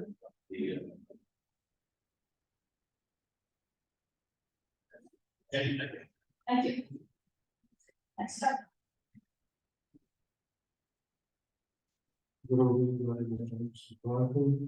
I live at 137 Thompson Street and have done so for the past 39 years, 9 months. In that time, has been spoken of this evening, there has been no food and beverage establishment in that tiny store front of 137 Thompson Street, much less one that sort of alcohol. Back in the old days, I worked in restaurant business. I know what it's like to be openings and closings and comments and garbage, hanging around and socializing. And if one takes a look at the front of our building, you see the entrance to these people's establishment. Right next to the cheap like the entrance door, right next to that is the veracity landlord's doorway. I can only imagine the people sitting on our stoop smoking, drinking, talking, and going about. Again, a huge concern is the concomitant garbage and vermin that comes, and I do recall seeing that I recently there was something about outdoor seating. They can seem to fulfill that, but it's in writing. Outdoor seating would be if it's after the space for the length of the sublet and then part of the building to the gutter is 12 feet 5 inches. Which moves with the way the areas someone mentioned they would be wishing to build one of those shacks, which there's water underneath, breathing the mosquitoes, vermin, rats, and garbage. The proposed paper for extensions, and God bless anyone who wishes to make it well in this world. But as I said, we've got no home the rectory here. This group is going to the gymnasium, and the part of the block has been such that much before my time, we had no food beverage establishments on the street. And I thank the community board for all vigilance and consideration. Yes. Yes, thank you for the opportunity to speak. My name is Joseph Papachi. I reside at 140 Thompson Street across from the proposed permitted area. I just echo what everyone else has said about change in the quality and the character of this particular street, this main street. And it is, the fact that it has now become a feeder to the Holland Tunnel, to me, does create a concern about not only the safety of the fire, but just the general fumes. Just really doesn't seem like a good thing. Thank you. Thank you. Well, Thomas Calvo, 140 Thompson Street, US, be sure and if possible, which is support what goes for we, so it's not taking on just a couple of quick points. They take over the weed about the Holland Tunnel afternoons, especially around the weekends are crazy with noise. Couple of Margaret was supposed to house to we deal with enough noise, bring more noise to be able to not something. And two, we know we're not applying for an outdoor seating at this time, but I will make a note that there is a manhole cover outside the building. My understanding means they can't put a open structure on top. Number three, I know that you're coming to us with an approach from the law, but it's important that you get send communities reaction to this, not only for you and your review, but for the applicant, so that they know that they're coming to the neighborhood that have been in the nice discussions here by posting this notice 2 days before a meeting on a holiday meeting. We haven't had that time to really see where we go with this. So I'm already a little bit feel a little bit more. The applicant should know there's serious questions about where we're going. And finally, I attend our police community meetings on a monthly basis, and I know that one of the big issues that always comes up is noise. So if you grant this application, you're probably going to get it to work with the police department, which you know will be all over this. Thanks for the opportunity. Thank you.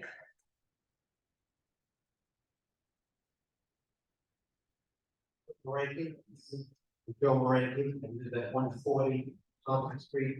First, I want to thank you for your this work. What we do appreciate it. I agree with everything we just said previously. My main concern also is that the notice was posted on Sunday, the day before our holiday.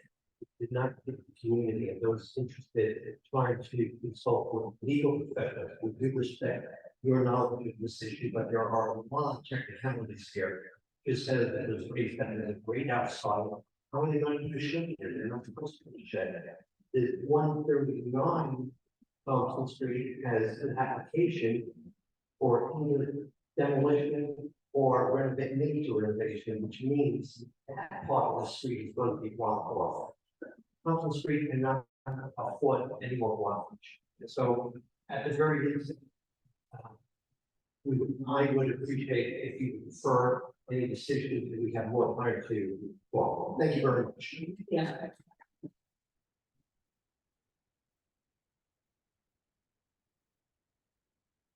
Good evening, my name is Martha Rodriguez. And we could, no, I didn't know that. If you could just before you leave, just fill out a speaker card. I got that. I want to say is that you just your name and oh, Martha.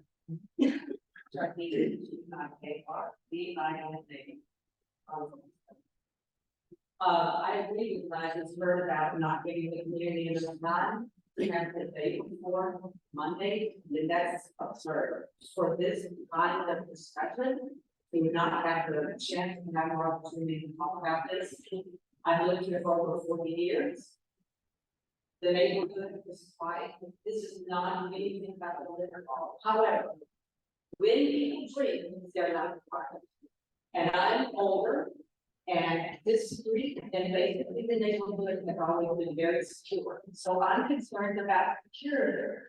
Because if you're going into 1 o'clock at night and you're drinking, I know what happens, because I know what happens when I drink, I know what happens when other people drink. There's stairs that say entities. You can get out of the street, you can go with the complainer, you can take it out, or you can go sit on the steps. The neighborhood, this block in particular is residential. There are a lot of families. By 11 o'clock at night, we are very blessed. It is a quiet street. And I would like to keep it that way. And it's also a safe street. So those are the two things. And I do have one more question. I know that for instance in Manhattan, most people do not travel from across the bridge to Manhattan. You have 10 seats in a restaurant. What I don't understand is how anyone can afford to pay the rent and the cost of owning a restaurant and running it with 10 seats. It makes me wonder how this is being done.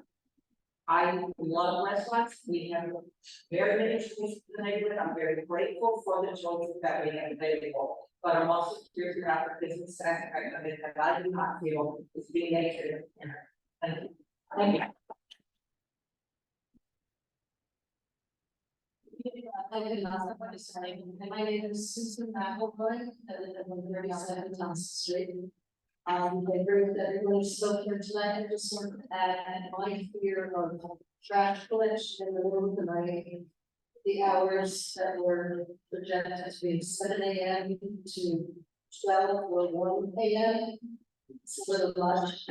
I'm gonna have to get there earlier to book the restaurant, stay a little bit later to post. So those are my questions. Thank you.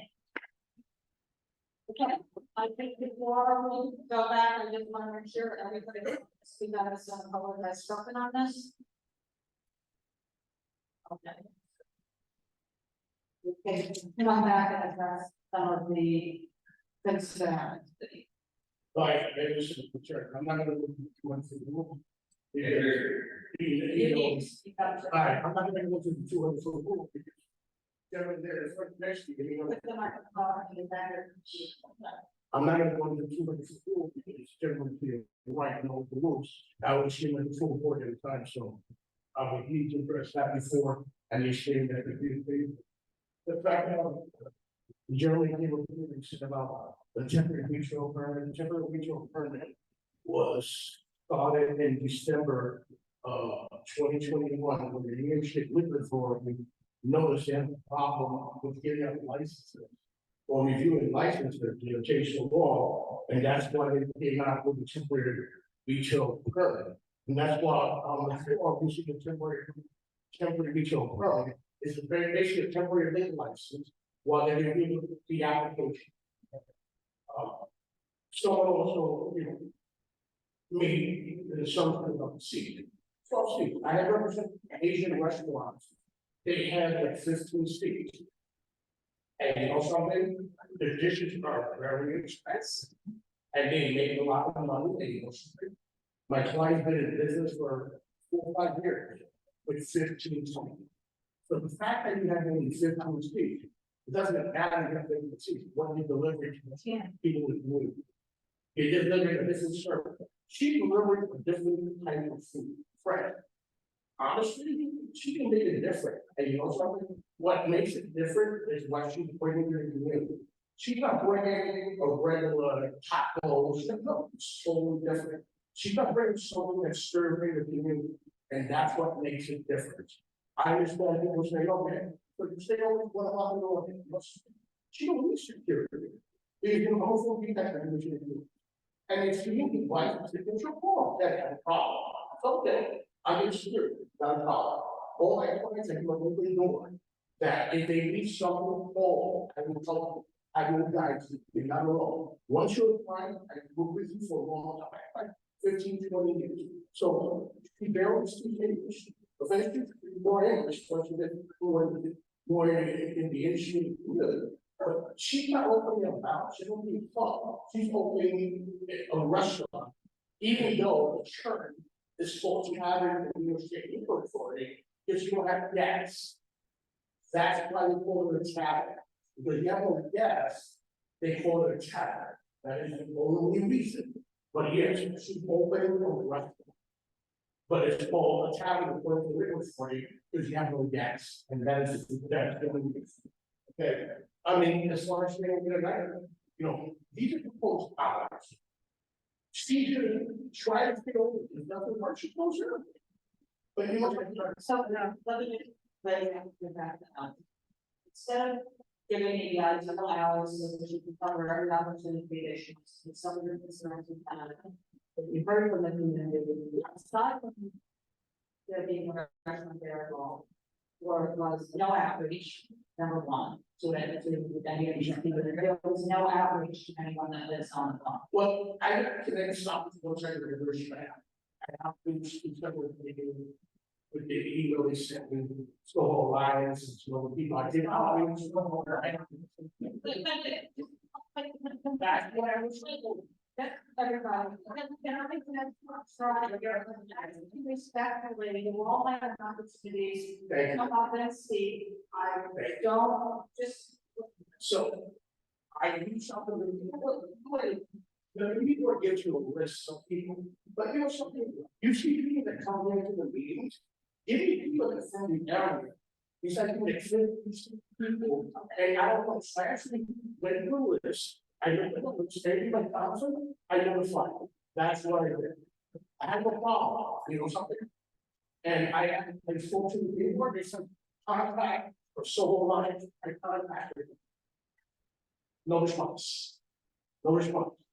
Okay, I took the forest, and we had a problem, the email, I got, how come that anybody has a problem?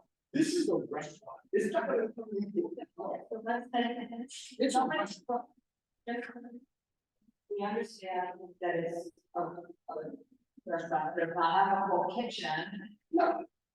But it's very, so that is why it's a tavern. One, it's a tavern because I did there's the liquor for it. It's a tavern, we can give you qualification to apply for the license, but you know something, we're not pricing for liquor. We're pricing for restaurant. you don't pay that, but it's for money, not on my own. Right, and she's serving food, Well, yeah, she's serving food, and she's serving poultry with these for their life. I mean, yeah. Really very nice of you, which is pretty exciting.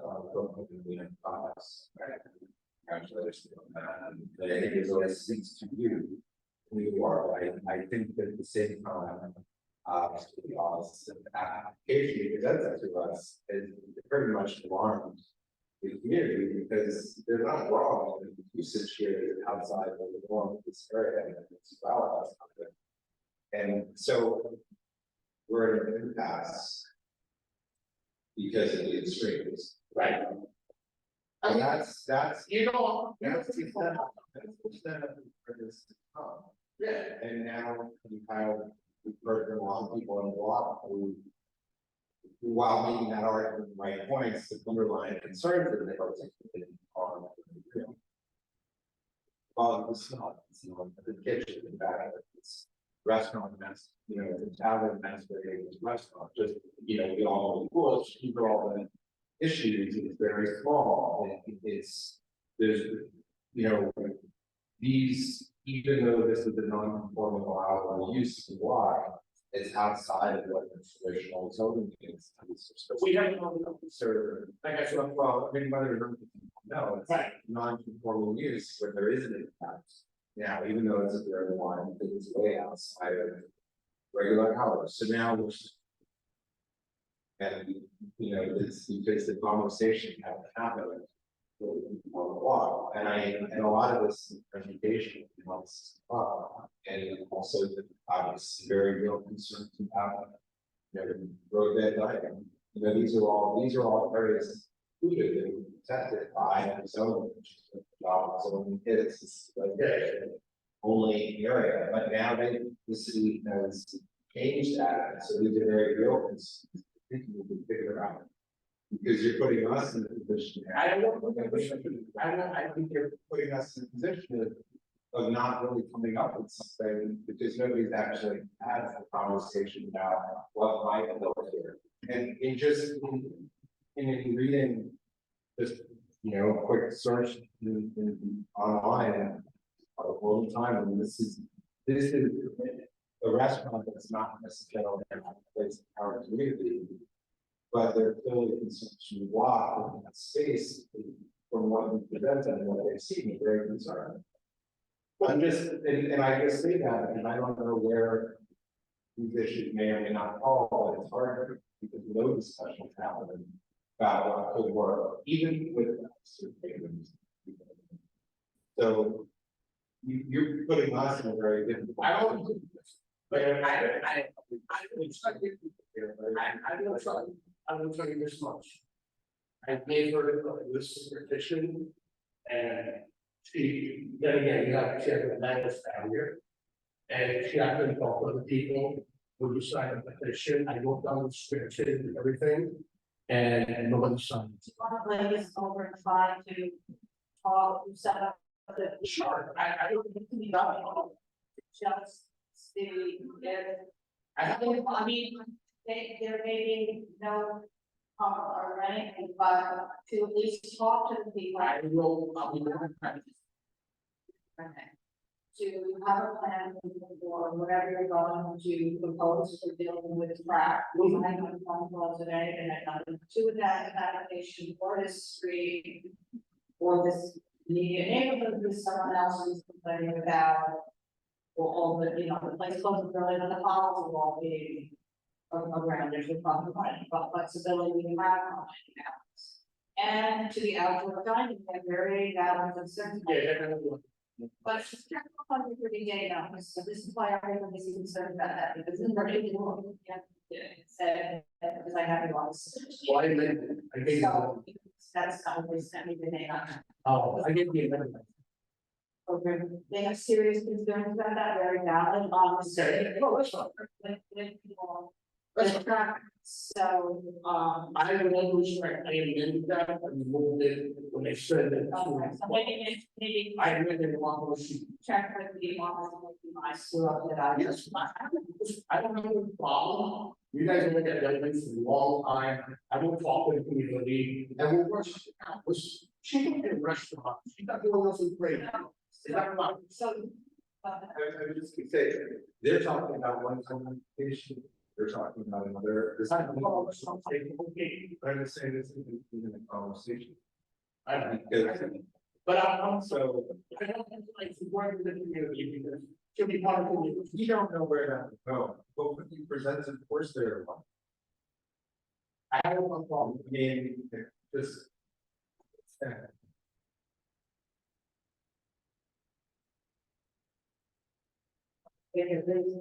So would you set up a meeting or what happens with the meeting? Do you have something to say about me? Yes, I did. Okay, come on. So like you said, like, if we're gonna try and have a meeting even though. Mr. Gonzalez mentioned that many small restaurants, 15, then do very well in half.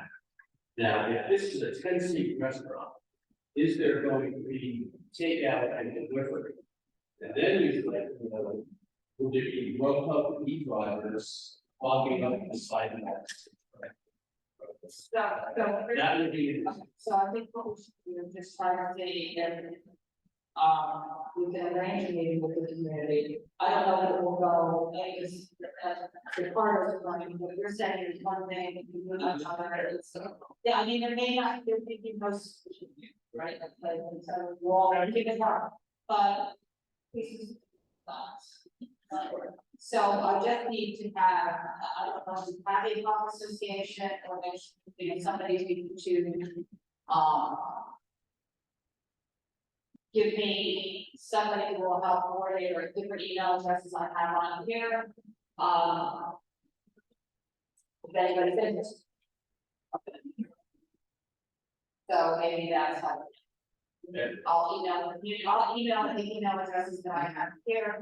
So you'd like to share your email addresses if you have to me, and I can provide that. When, if you go to a restaurant, how are you going to communicate with the neighbors? And how will the neighbors communicate with you if there's a language barrier? I would like to get money, I would like to get people walk away, so. When I make my phone, when I open a restaurant, I want to bring back people to come and see this, what it is like. So that, they can accept me to be there, so I don't know. What to say, that's very nice, so maybe it's easy to communicate with the neighbors because. This gentleman will not be in the restaurant, you will be the one to be in the front, so to speak, speaking to your neighbors and speaking to your clients and the people that are eating. And if there is a complaint, the neighbors have to speak with you. For a compliment as well. In the restaurants, we have for as you know, like you read the review, great restaurant, local place. It's a restaurant. I got them saying that, you're going on the street, it has a. You keep saying they're a restaurant, which don't qualify as a restaurant. That is. I know, but it's always done with a liquor, not with the industry. Only the trouble we use with the liquor for before. You were using gas, so you're not even a restaurant one place, unless you have gas. And it happens. Good to you. That's not. Okay, so I think you're gonna send the office notification that you're ready this application over. Sure. And you'll. Sorry,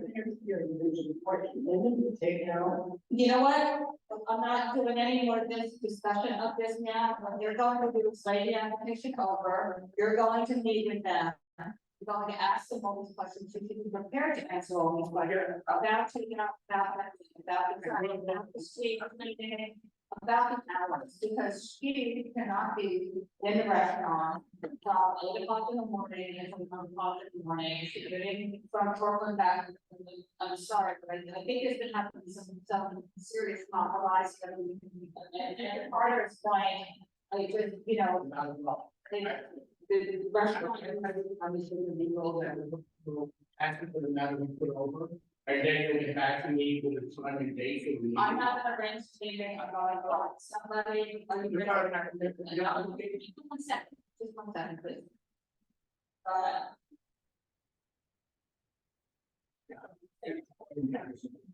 Just six around our favorite tonight, I invite anyone here tonight to go out there, 137 Thompson Street. If you have time, and look at the ridiculous size of this store. And it makes me wonder if they're cooking, how do they put it on a ventilator? Okay, thank you.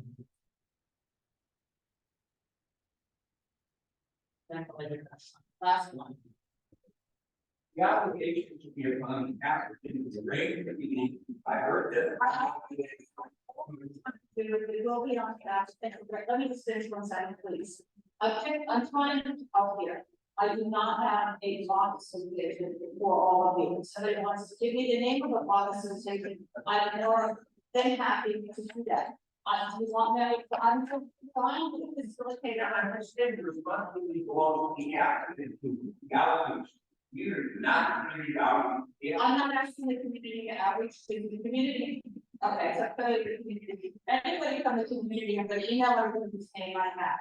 If anybody from the community would like to do any outreach to them, let me know. If you don't want to do any outreach to them, that's fine. I'm not forcing anybody to do outreach. I just do not have a block association here, and I am doing my best to try to facilitate something. The meeting, you're arranged by.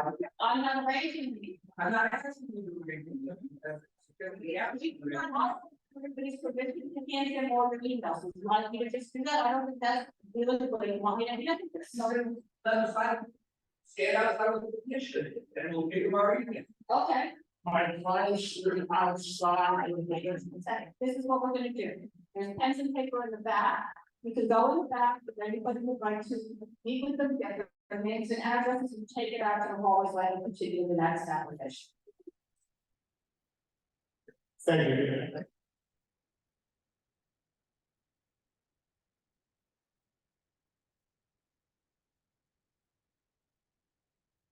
Just give me 1 second to all the pieces of paper together on this.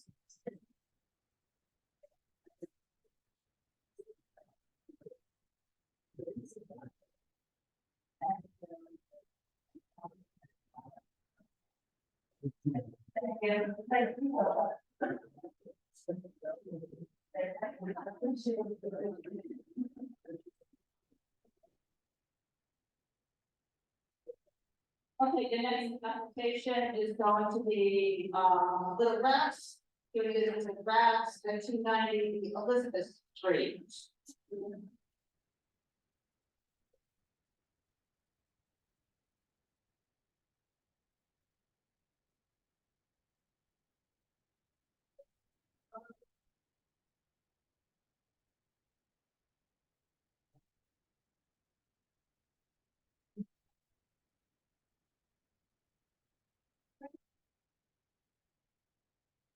And just giving one favor, everyone, just kind of take it to the further back so that, or keep your voices down and take it outside.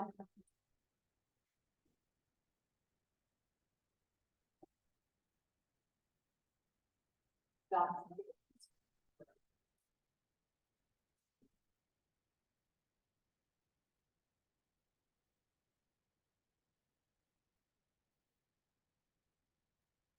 Okay. Okay, thanks. So this is the mentioned grass, which has been open now for 6 months. And 290 Wilson Street, Jennifer and CB2 dollars. She also on the spot. Our chef Mary. They have this here as well. This is, there are 2 applications we're making. One is an operation application here, which is getting to the operation.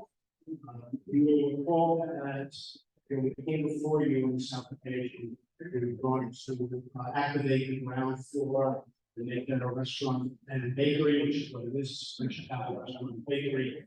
We indicated that we would likely be coming back to activate this space. As approved, so the operating application is of the following.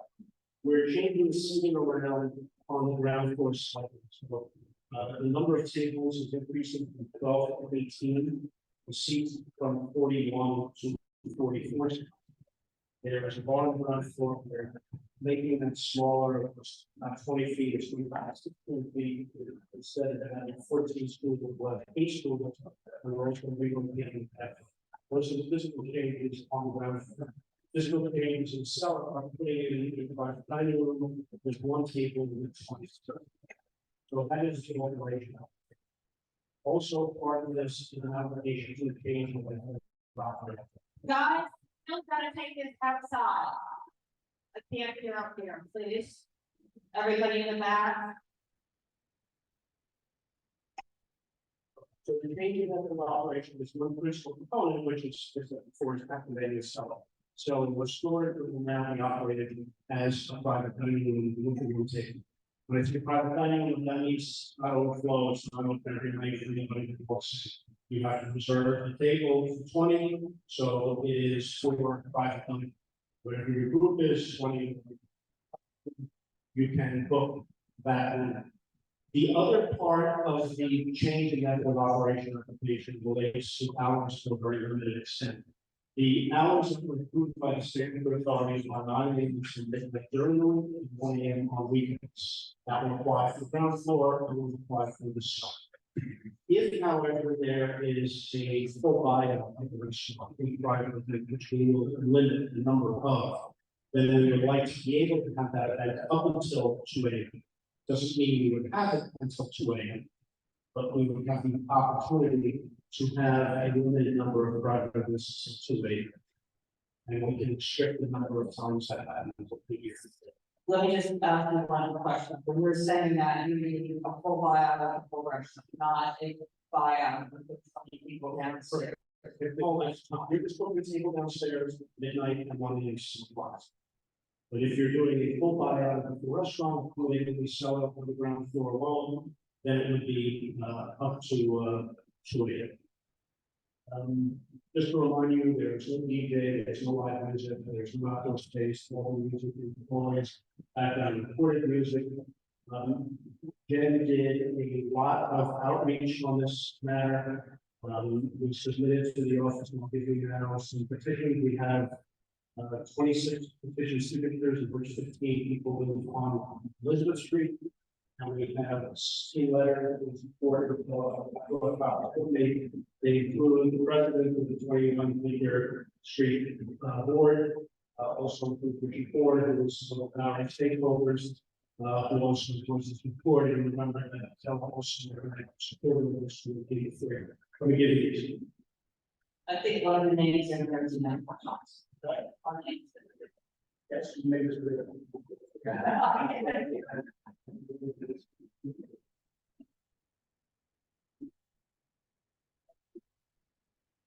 So, are we done?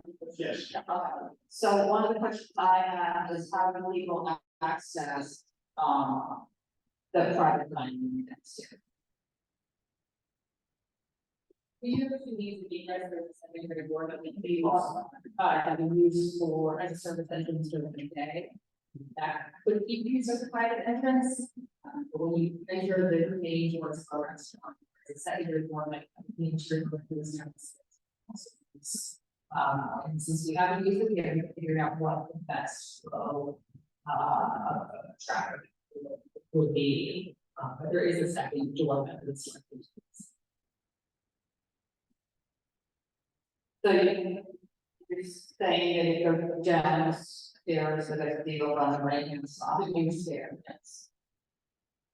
That is how you get to, but that puts you in. Can I see that? Yeah. The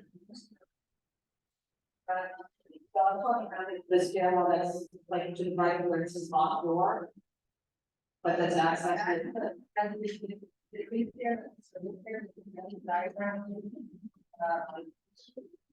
Yeah, there are not the side of the top of the lead, that goes down to the cellar, and then.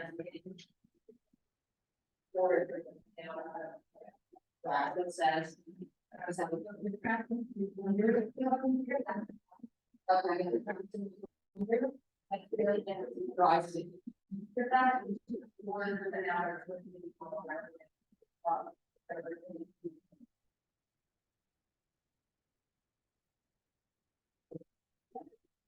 they don't do the restaurant, not a separate. They do a separate entry for the restaurant. Yeah, this is one of the right into the business, so we can have someone outside that I can do this lock right now. I have to make doorbells and other delivery and there, we can go have someone there. Yes, downstairs, but more likely allow them to come to our restaurant and through into their door to the side. Okay. Anybody from the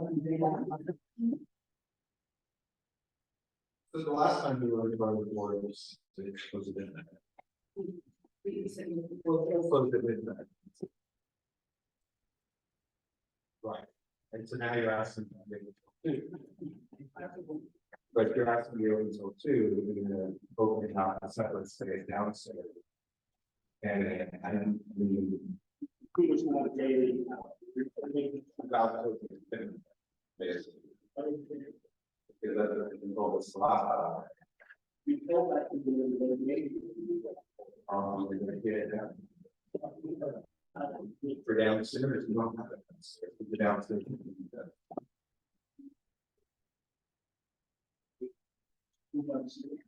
The downstairs. What? Okay, so that. Right. What's that? Not necessarily.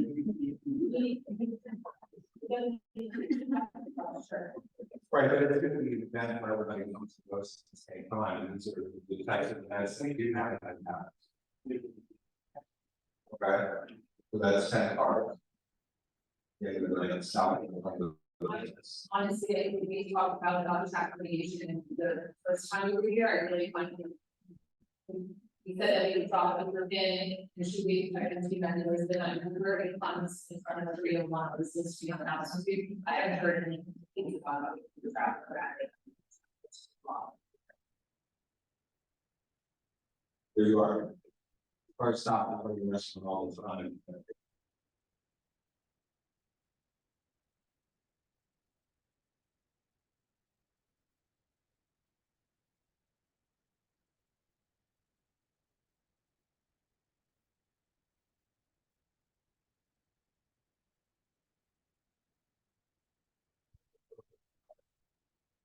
I don't know. Yeah, I could draft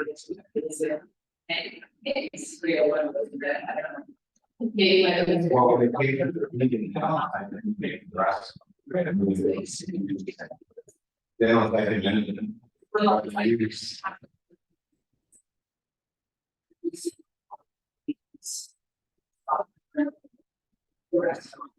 that's right. There's a number of people that submitted.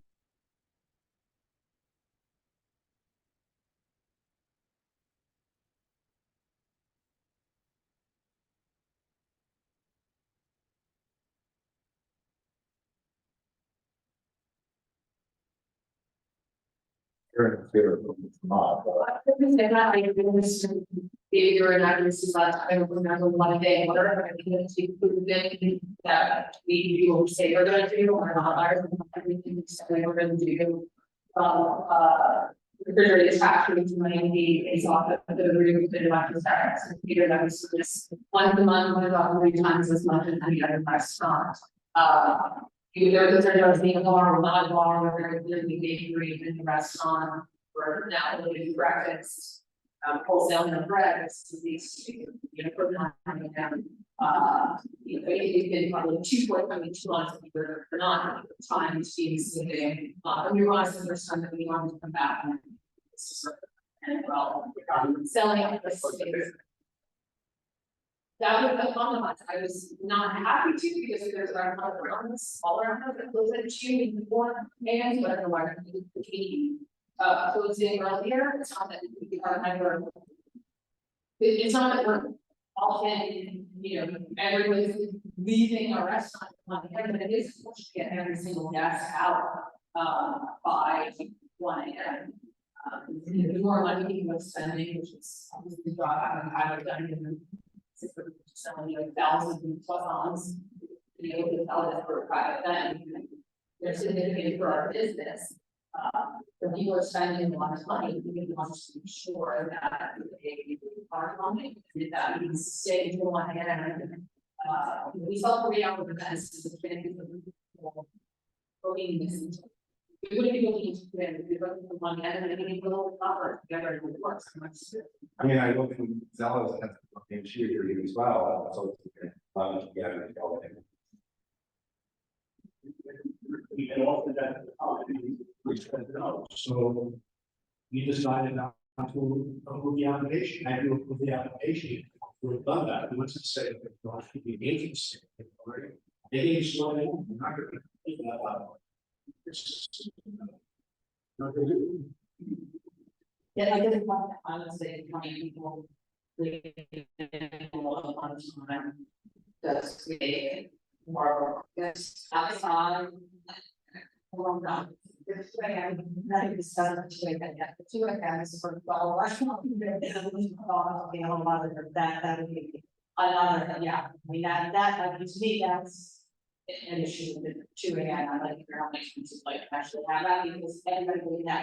That's a great market to me, which is why we have so much in it. So there might be restaurants around or related, but not on the markets, So those are how 2 a.m. or how many private events, and then it's just 20 people leaving about 5 in the morning. And then, it's crowd of people leaving is different than table 2, table 2, table 2. They say they buy outside, cars outside.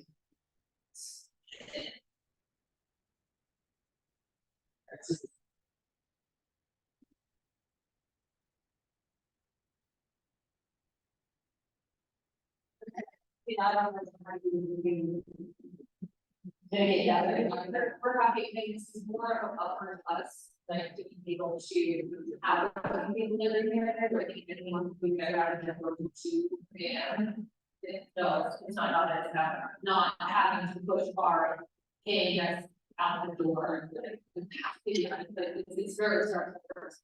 We're trying to be very big, if there was some opposition from direct neighbors, obviously, the first time around, and then still now, still here to people, but we're trying to be very, never push past 1 a.m. So it is very operationally stressful to make sure that every single person out that door by 1 a.m. So to make it more of a buffer than trying to run a late kind of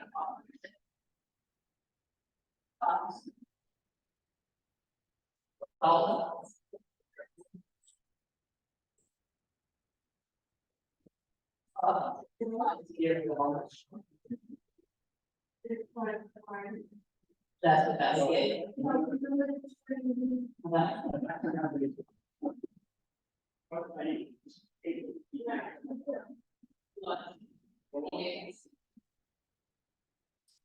The last time, and you said the second time. That was any problem.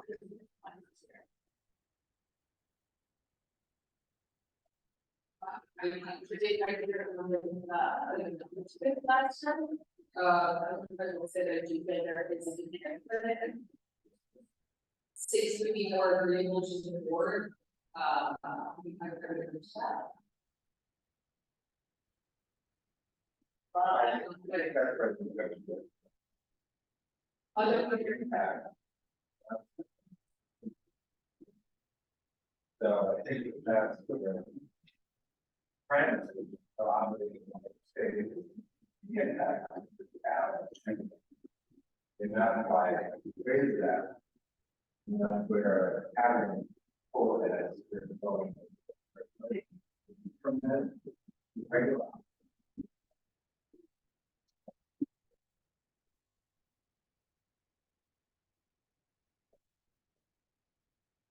And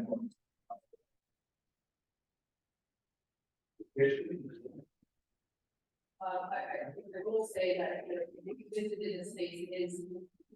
We're talking about that 70 capacity. It is a small space with kind of a lot of furniture, making the most of the space here, use every single thing. It doesn't.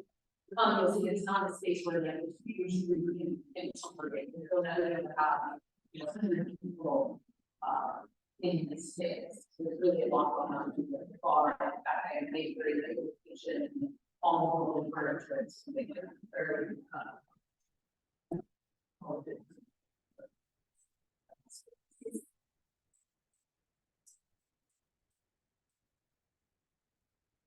then I will also say that when you do the SLA, you need to get approved for Sullivan one just based on your, you know, the conflicts that the Garrison restaurant did, because one people who have a restaurant block for 10 years now, that we haven't had any issues with as far as traffic. That's good, and so those are looking to us based on our track record that we have with them making customers and routes and they haven't been using so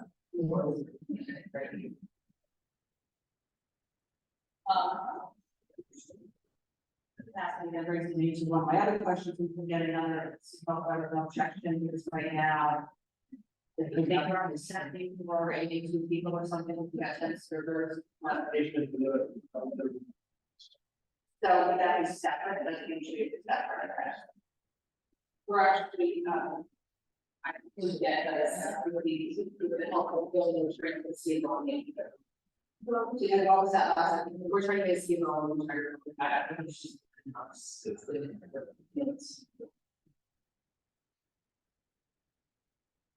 okay, I think we have some people from the public here on this, so why don't I? We did just say, so this sign speaking support. She had a meeting, so. Yes, we can read over there. Okay. What was? Okay, April, done.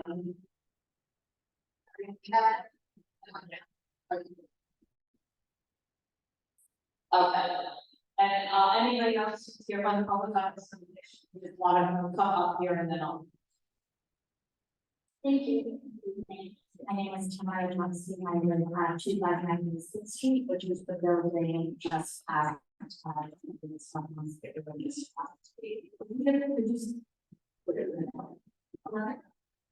Go ahead. Yes, I live at 259 Elizabeth Street, which is the building just down from the musket room and just across the street,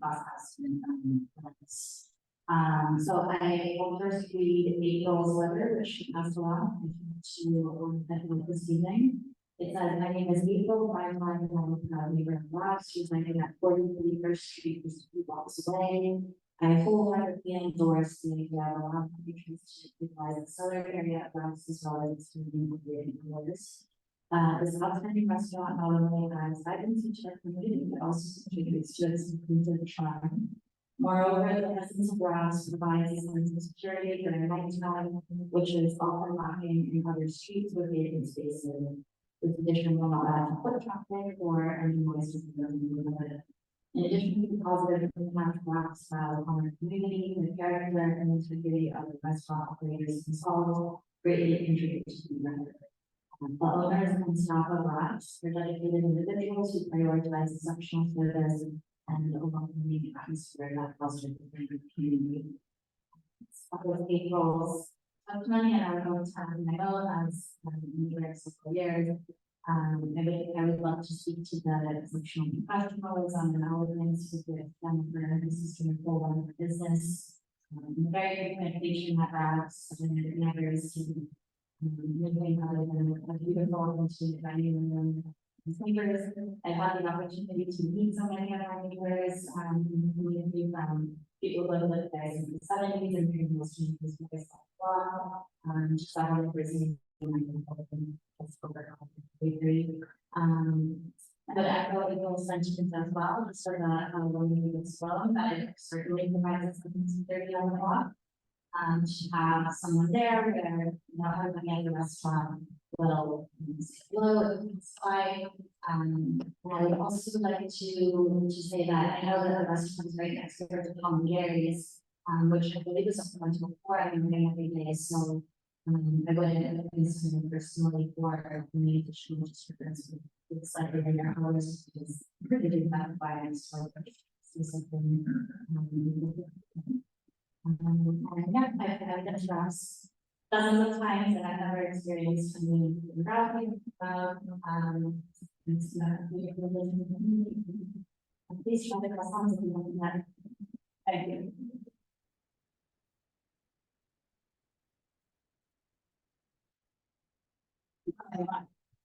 Basically, and I live at 290 Liston Street, and I have for over 40 years. I just want to start that there was no outreach to myself or the neighbor Frank, which I would think would be pretty important to clarify some things too. Originally, I was wondering why they needed a private space for 20 people to deal with Diane, their lawyer explained that it's fine. They also said it probably the luncheons and business meetings, which I did events myself. I David Delay, 4-star restaurant. I did events at private dining room at Tavern, and no one ever stayed past 1:12. I mean, especially with the business. I will say, since they voted, we had addressed an issue, and they you know, they blown us off almost. We've had issues with the wood burning ovens. We had they told the SLA initially they were taking over our garbage, which is an issue in our hallway. We never did. They told us that we were getting a phenomenal water pressure system.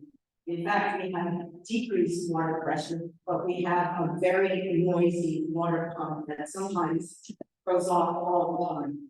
So they also said it would be impossible to have 100 people in their restaurant, but they held their 10th anniversary party in the mustard room at Frost.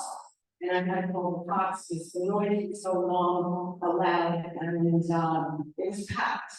And as far as saying they have Ubers coming on 301 Elizabeth Street, I've never seen. I live in the front.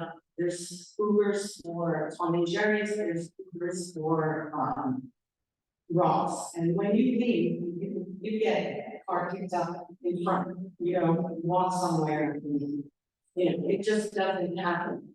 Also now, I hear the bottles of trash, wine bottles every night being dragged out, and I hear party companies, so there is definitely an increase. So all these people that are signed in support, they don't live there, you know, and we do.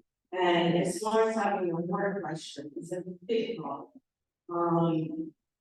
You know, the smell of smoke is a big problem. They blame Torian restaurant next door to the smoke. There was never any smoke smell for Ross. And Torian uses charcoal imported from Japan, and you can tell the difference between wood smoke and charcoal. So, you know, I don't see the reason why they need to be open to 2 AM. I just don't see it. Thank you.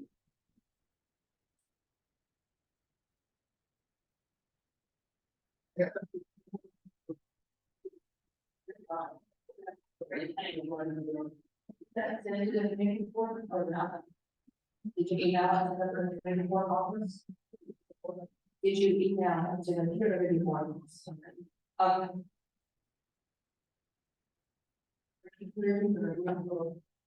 Over the restaurant, I go to definitely, table, work table, or anything they want to do inside the restaurant, like, follow the time, they just kind of slide in the, like, under the city, the home, the neighborhood restaurant, which I believe would oppose that, so.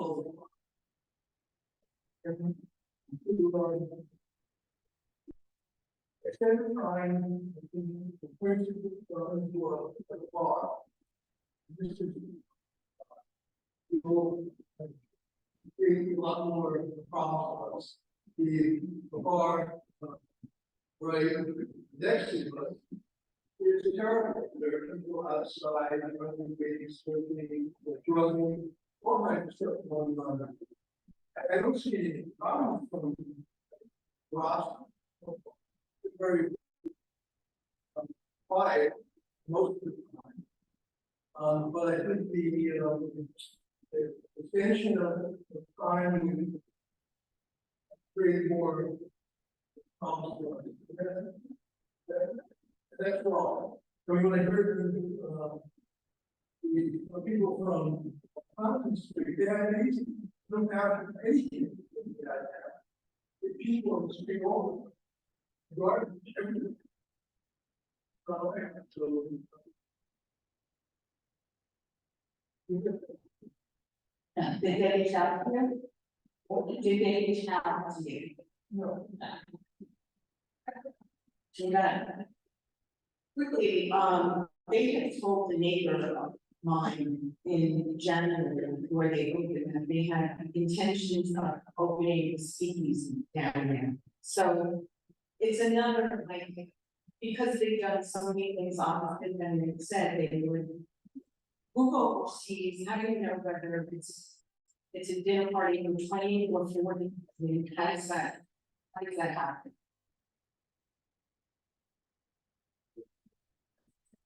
Go ahead. Yes. It's up, yeah, it's up.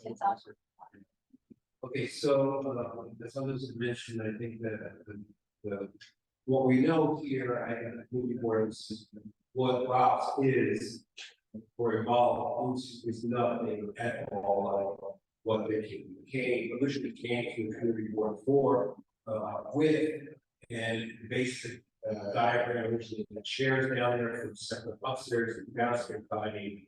And I think before I get into the outreach part, it's important that you should look at the reviews for the place just to understand how many of the reviews have mentioned that the restaurant is really great.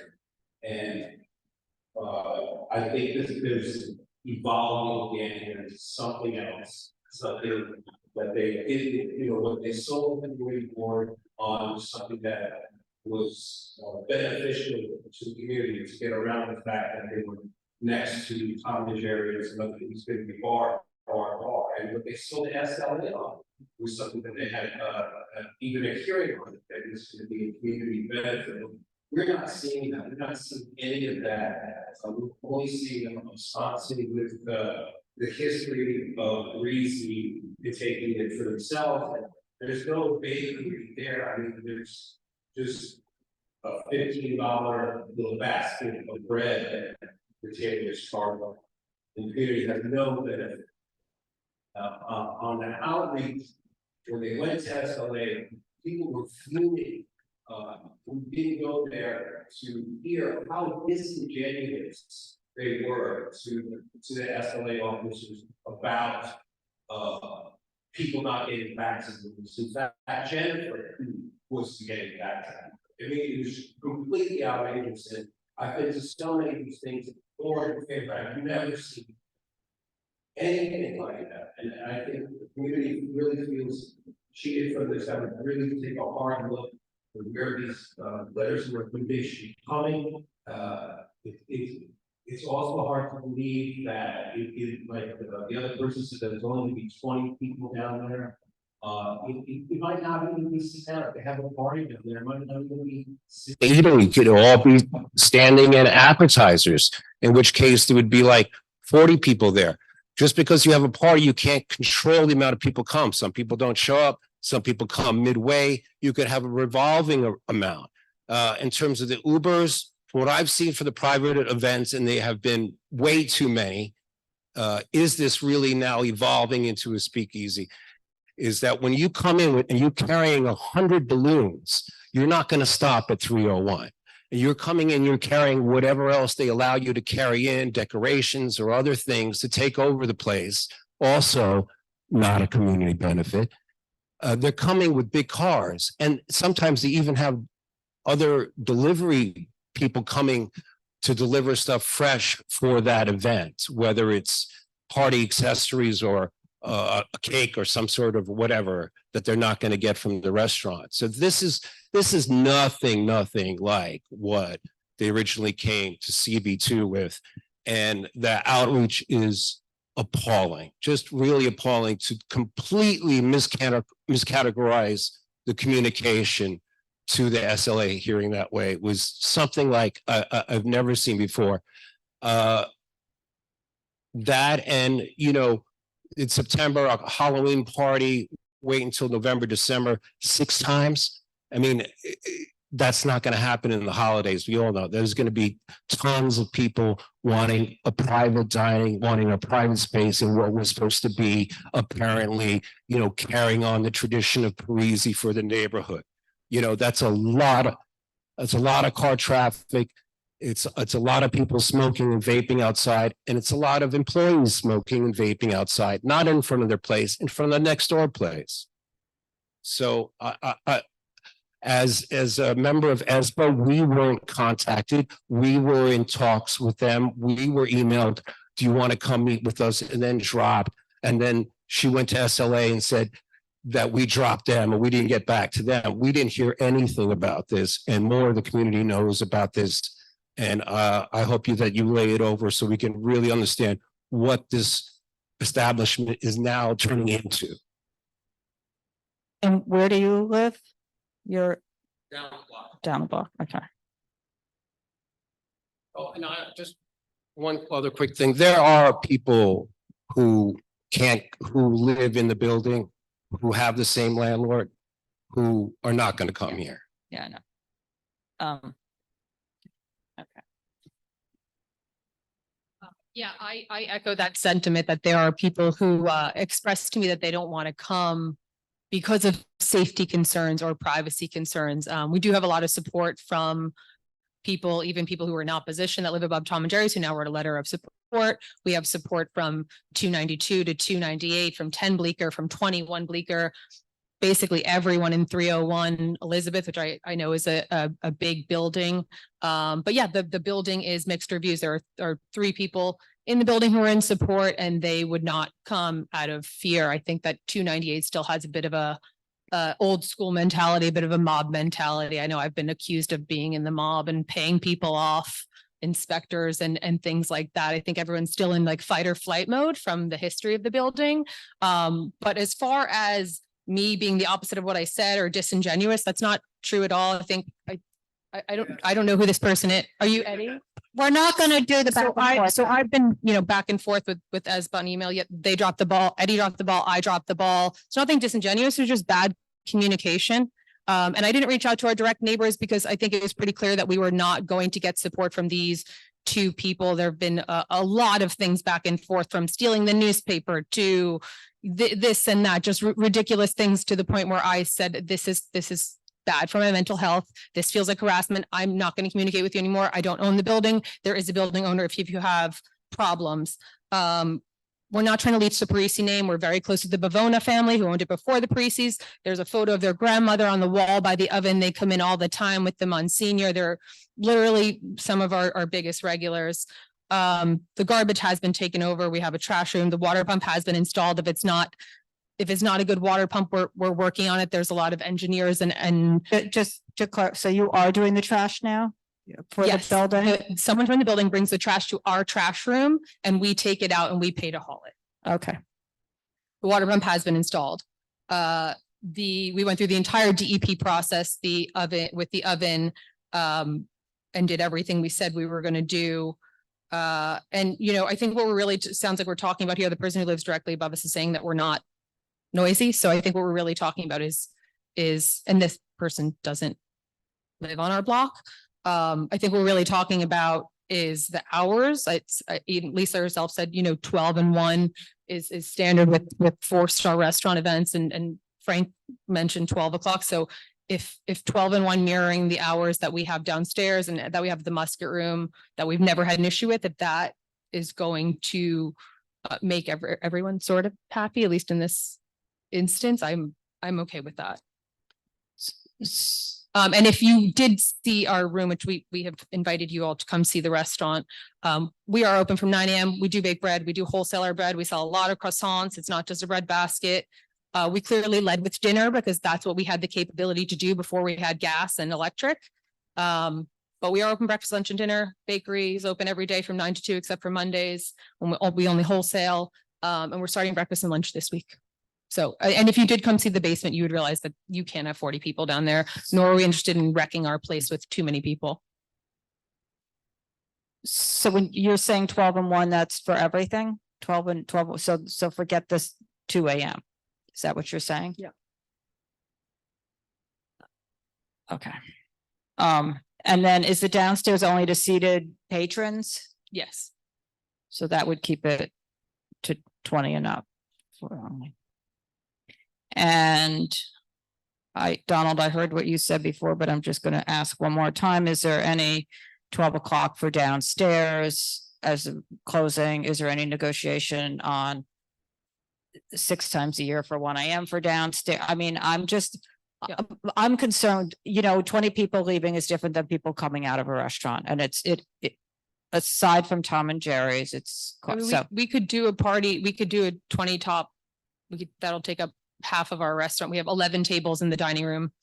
The rest we hold for walk-ins in the front room. So out of those 11 tables, if we were to take a third of that offline, we could do a 20-person dinner. There's nothing to preclude us from doing that on any given night. So I don't know why we would handicap our ability to sell, big dinners downstairs. I just, it makes the most sense for me to mirror what our current operation is.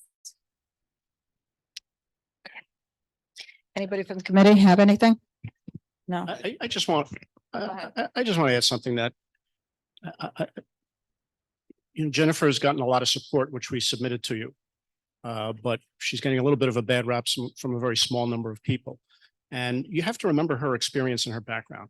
She's operated for how many years? 10 years, Musket Room? 10 years Musket Room is 10 years owning and operating Musket Room on Elizabeth Street is a Michelin star restaurant. Raff's, which has only been open 6 months, after 3 months, Pete Wells from the New York Times gave it 2 stars. After 3 months of operation, okay. Barry is a highly experienced chef. This is not a speakeasy. This is not a bar. This is an upscale, high quality, chef driven restaurant owned by someone with a proven track record. I submit that 20 people downstairs, this is not a large number of people. If I came to you and said it's a PDR for 75 people, you would ask me to reduce it to 50. If I said if it was for 50 people, you'd ask me to reduce it to 25. If I said we were going to be open till whatever hour you'd want me to reduce it. This is a small number of people. It's not necessarily going to be used every night. The store is 2 buildings in or 3 buildings in from Houston Street with drop-offs on Houston. So I don't think that this is a big step forward. By taking space that we indicated to you when we were here last year, we were going to convert. We're doing just what we said we're going to do. We're operating just as we said we were going to operate. Look at the menu, look at the layout, look at the photos, and you'll see that. And a good operator, which Jen is, I'm not saying she should be rewarded. I'm not asking you to reward her. I'm saying that she should be allowed to expand her business in a reasonable controlled way, which is what she is doing. And it's not cause for alarm.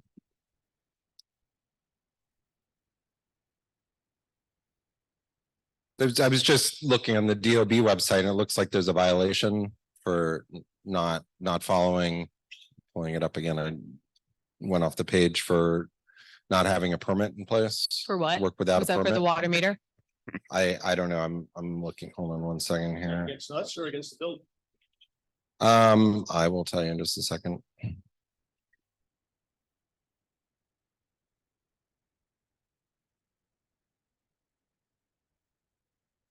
I think that's actually for the water meter. And the building's working on correcting that. Said work without a permit at the time of inspection, mechanical work completed for a job number, and it said it's not issued in Okay. the DOB record. So I don't know if that's who that was issued. I'm not sure. We have had some complaints about the water meter. And from what it's installed. I paid to have it engineered and installed and permitted, and I paid a lot of people a lot of money to do it. If it wasn't done 100% correctly, I'm not sure. We spent a long time developing this and building it out. It was a really, really hard build out. We still don't have permanent power. It hasn't been really smooth. It's been hard, but. Okay, and then the other thing is, I mean, you guys have just given up talking to your immediate neighbors. You didn't even inform them of the Well, I application. thought the community board was going to do the postings. I don't think that there's, with one specific neighbor, I don't think that there's a way. Well, for both me your upstairs to neighbors. effectively communicate. Right, and Frank's here saying Right, just we're not that bother. loud. He's concerned about extending the hours to 2 AM. So But I'm just saying that you didn't even bother to send the same letter that you had sent to all the other neighbors, to the people who were most impacted. So the way we did outreach, we didn't send letters. We approached everyone who we know in the neighborhood, who comes in the morning or at night or passes by. We were literally just in the neighborhood. Hey, this is what we want to do. Do you want to sign this? Do you want to write us a letter of support? I didn't email everyone, to be honest. I mean, I just. But I think it's very clear that there's List of no, residential addresses where dear neighbor letter was left for okay, you. That's what it says here. And you have every single, it looks like just about every single building in the area except for your Yeah. own building. wait, I'm sorry. I mean, I don't know. I've been just looking. I mean, did you send anything to your immediate neighbors? I'm just. I personally didn't do the outreach. I know that we have 3 neighbors in our building that are in support, who have written us letters of support. I believe they're included in there. Help, I don't, they asked me not to say their names. But I'm just, these are the outstanding issues that you've had. It's been Right, clear. but we and now came the you're not first time and we talking had anymore. support So from 3 how do you- neighbors and we didn't have support from 3 neighbors. And to be honest, nothing has changed. And I don't wish to be characterized by the opinion of 2 people. I've done what I've said I'm going to do. I reach out to the community at large. They've gotten behind us to support our business. I don't think that there's a resolution with the 2 neighbors in our building who think of me like Frank Parisi or like someone who's trying to like imitate Frank Parisi. It's just, to be honest, like there's a lot of history there and I'm never going to do right by them. I've done what I said I'm going to do. I built the exhaust to the roof to spec. I maintain it every month, which is 3 times as costly as every other restaurant in the city. I, pay people to collect the trash for their building. I did build this water pump. I engineered this with the sound engineer. I've done what I've said I'm going to do. And that's the best I can do, to be honest. I can't expend all of my energy like on the constant back and forth and accusations. And it was got really bad for mental health. It's not an easy business to run. I deal with guests, I deal with employees, I can't focus I can't continue to focus on one person. Okay, but we have 2 people here who live right above you, not one.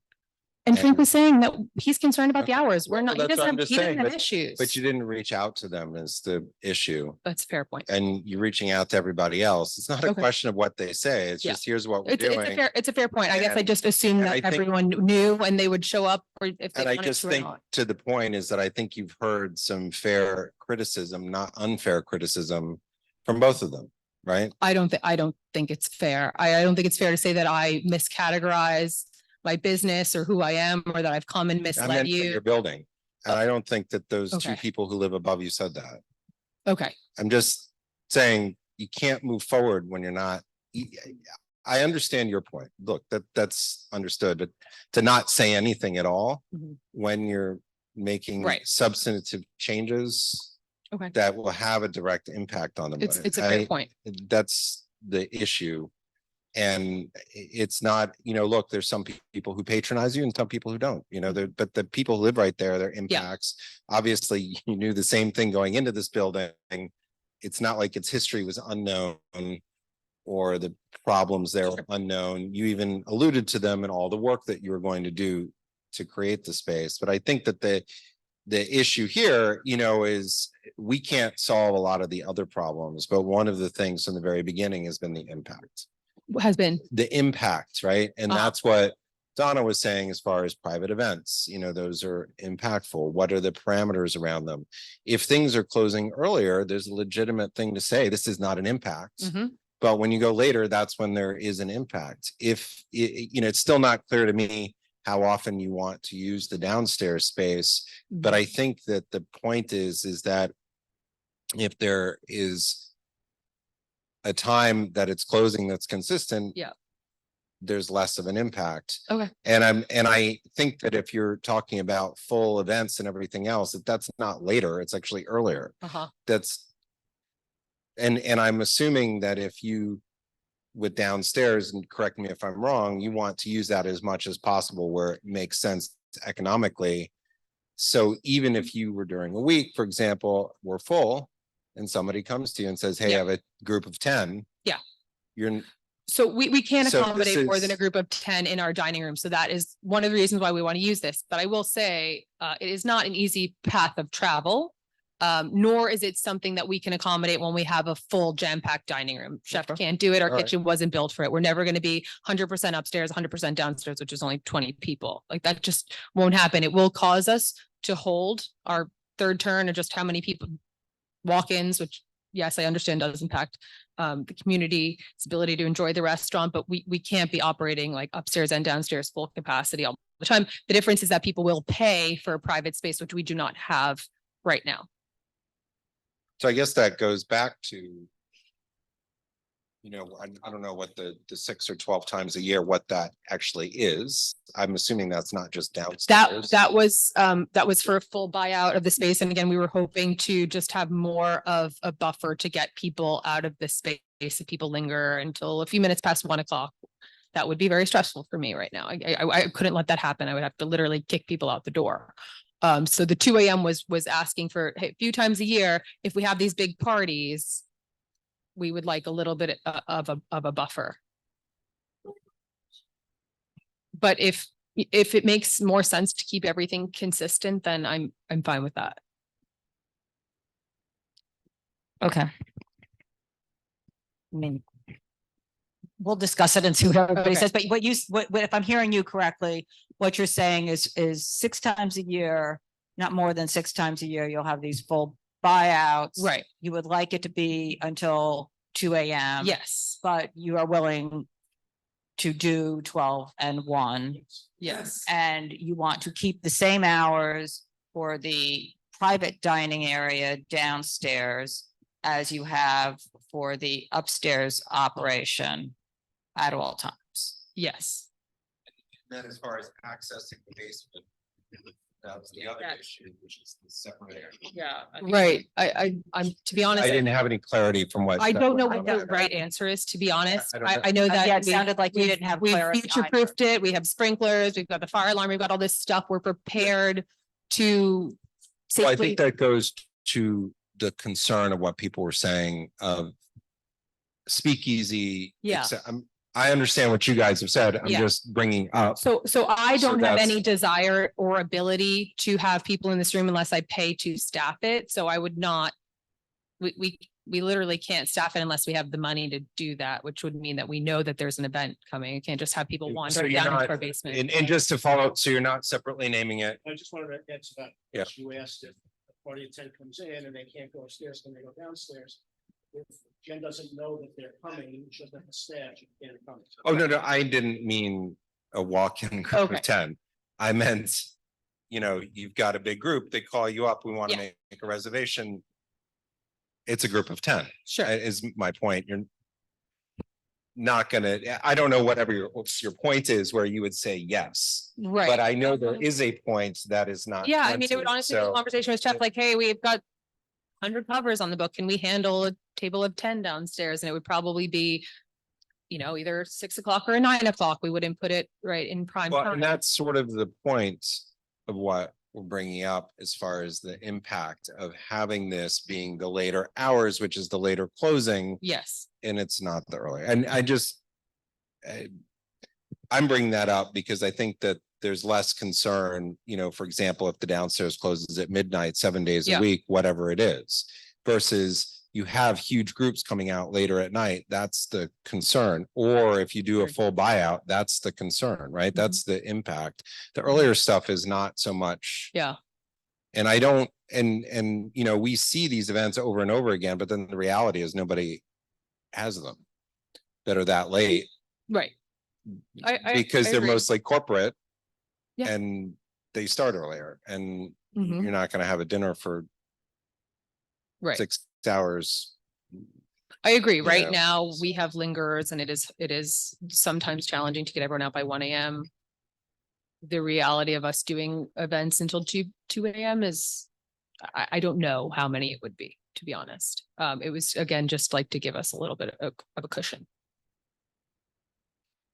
And just to pick up on what you were asking, I think you've been clear, but the downstairs is going to be run with the same method of operation. Yes. Same name, same everything as upstairs. It's Same menu. Same menu, Yeah. same everything. It's not doing anything different. Yeah.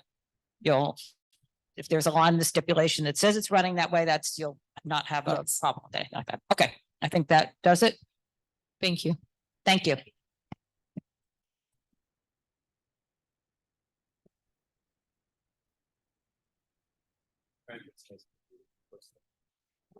It's nice to see you in person. On Zoom. Well, I was gonna say that I supported them. I support them. They want to expand the tables. Okay. The next application is going to be Tartinery West 3 LLC, doing business as Tartinery at 78 West 3rd.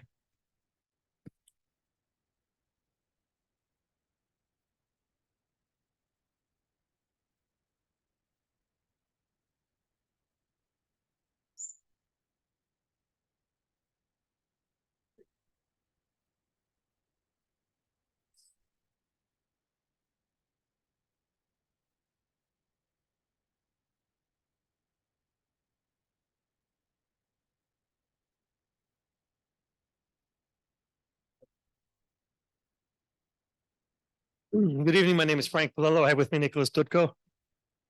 This is Tartinery W3. It's a wine and beer license. It's short. That's the problem.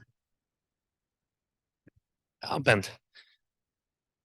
So if we have any questions, we're happy to answer them. It's a wine and beer license. We were before you earlier for a liquor license. We've since downgraded. And it's just wine and beer.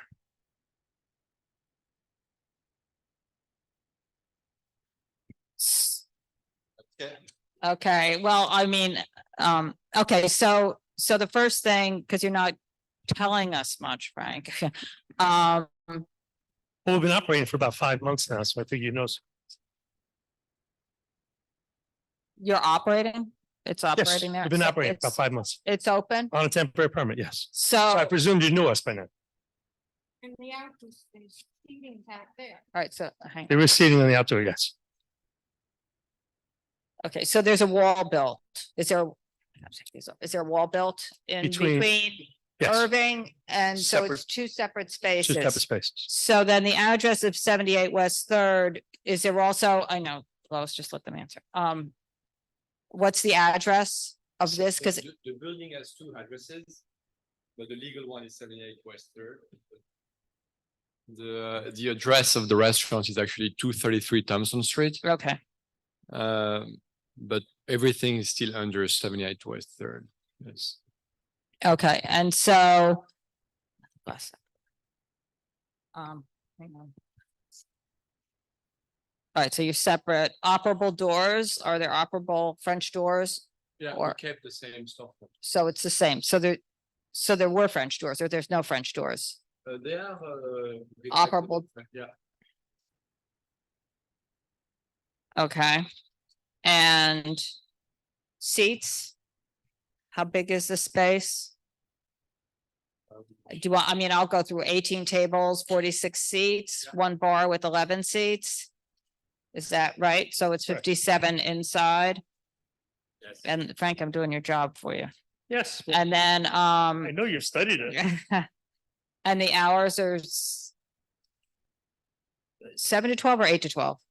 On Uh, the weekends, 8 AM to 12. And then 7 to 7 to 12 12 during the week. rest of the time. Okay, and,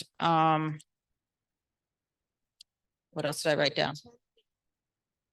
Now, what time is outdoors closing? 10 PM, The what side? outdoors. The outdoors is closing. What time? Yeah. It will close at 10 or, I mean, you What you have want. 12 AM here, but I don't want, I you mean, want 10. well, let's talk about the outside. What? So We did, when no, you, we said midnight. We said midnight. so when you were before us originally, and so I just want to understand, there were 3 spaces operating out of here Correct. is what. In the division, there were some questions about that, of how everything was divided. And so now you're subletting this space from the Correct, coffee folks. They're still there on the corner, correct. but is this place is totally divided? Yes. And No are there, access from one to the other. are there doors that exist there between them? So there's no door, I mean, not including Can't locked get one- doors. Can't go one to the other. The only Okay. connection we have to Urban Coffee is selling their coffee. And was this division done with DOB? Yes, yes. So it indicates they're 2 separate places on the C of O? Okay, and then the basement, that's totally Storage. your space? But I mean, Yeah, but. there's not a third, Burrito thing.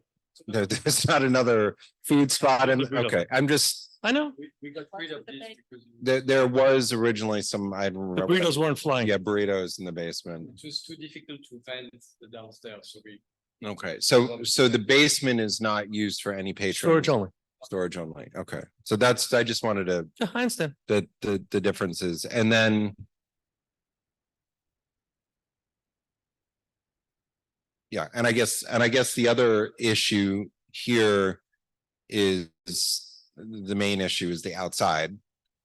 And it's unclear what that will be going forward, what the Yes. rules will be. Yes, but. So, and just- this is a kind of place where the rules may impact it. So it's difficult for us, I think, to review anything. I'll let Donna address that, but I'm just, how, Well, just for the record, we did reduce the number of outdoor seats. okay, It was and your then, concern last time, we did reduce it. and then as far as for the outside, with the roadbed, I think that's the main concern. Is just on the roadbed because of the impact on these particular streets. In fact, we did a walkthrough on these blocks with Marjorie Velasquez from City Council, who's the head of the committee with the outdoor dining, just with the impacts of so many places. So I just laying that out. So I don't know how you want to proceed, but that's, do you want to, you have thoughts on the roadbed or what? I am like you, I have no idea what's going on. So this is what I'm filing. And if I have to change it in the future, I'll change it in the future. Do you want to remove the road then? Nope. Come back? Nope. I don't, You can't even I'm sorry, you can't even apply for anything right now for the roadbed. I understand that. But I'm not removing anything. I may need to come back at some point before you. And the surface outside, everything's by wait staff, just to get that clear. Yes. Just checking. on that. Okay. So it's 46 seats in the roadbed and 12 on the sidewalk. No, it's 34 in the roadbed and 12 on the sidewalk, so it's 46 outside and 57 inside. 34 and 12 is 46, yes. And. Oh, and then Frank, just to, so you already applied for the restaurant wine? Is Yes. that's, And currently operating under a temporary retail permit. but you didn't come to us for the restaurant wine. No, I did not. So, okay, We came So to you for guys- off premises liquor. you came to us for the on premises. We denied that. You didn't come to us for the restaurant wine. You We're just here now. filed that. We're here now. But no, we did I not just wanted initially. To be clear on that. We That's did not why you're here initially. tonight, Your right? decision to disapprove the on premises liquor license had a drastic impact on business.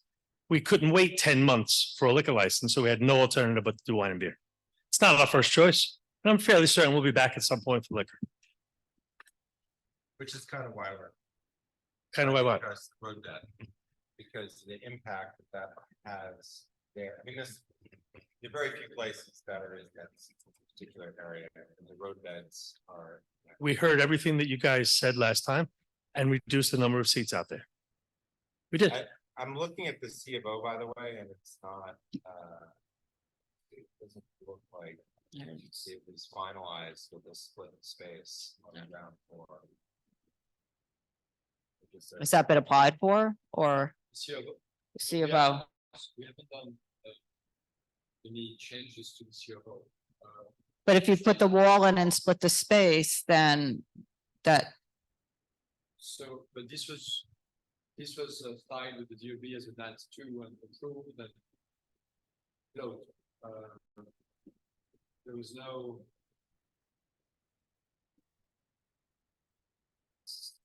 The issue is that the temporary buildings, which are not, that. This one, which was just from 2018, I think, the final, it shows there's only one business on the ground floor.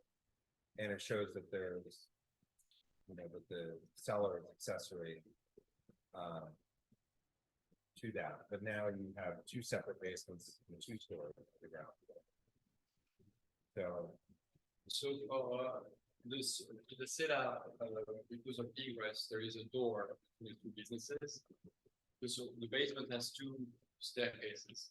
One goes to Irving Farm, one goes to the street, and this is the one we use. So downstairs there is a door that we were asked to put a door. I'm just reflecting what's here, and this is, Yeah. This, so even in the beginning, right? I didn't know there that. were 3 places, there are now 2 places. The basement, which was our biggest thing, but I just. Oh, look, there you're can't be there. access between the 2, so that's gonna have to be closed. I think that, Sorry. we're sort of in this limbo because they closed the outdoor dining program, right? So you can't apply anything.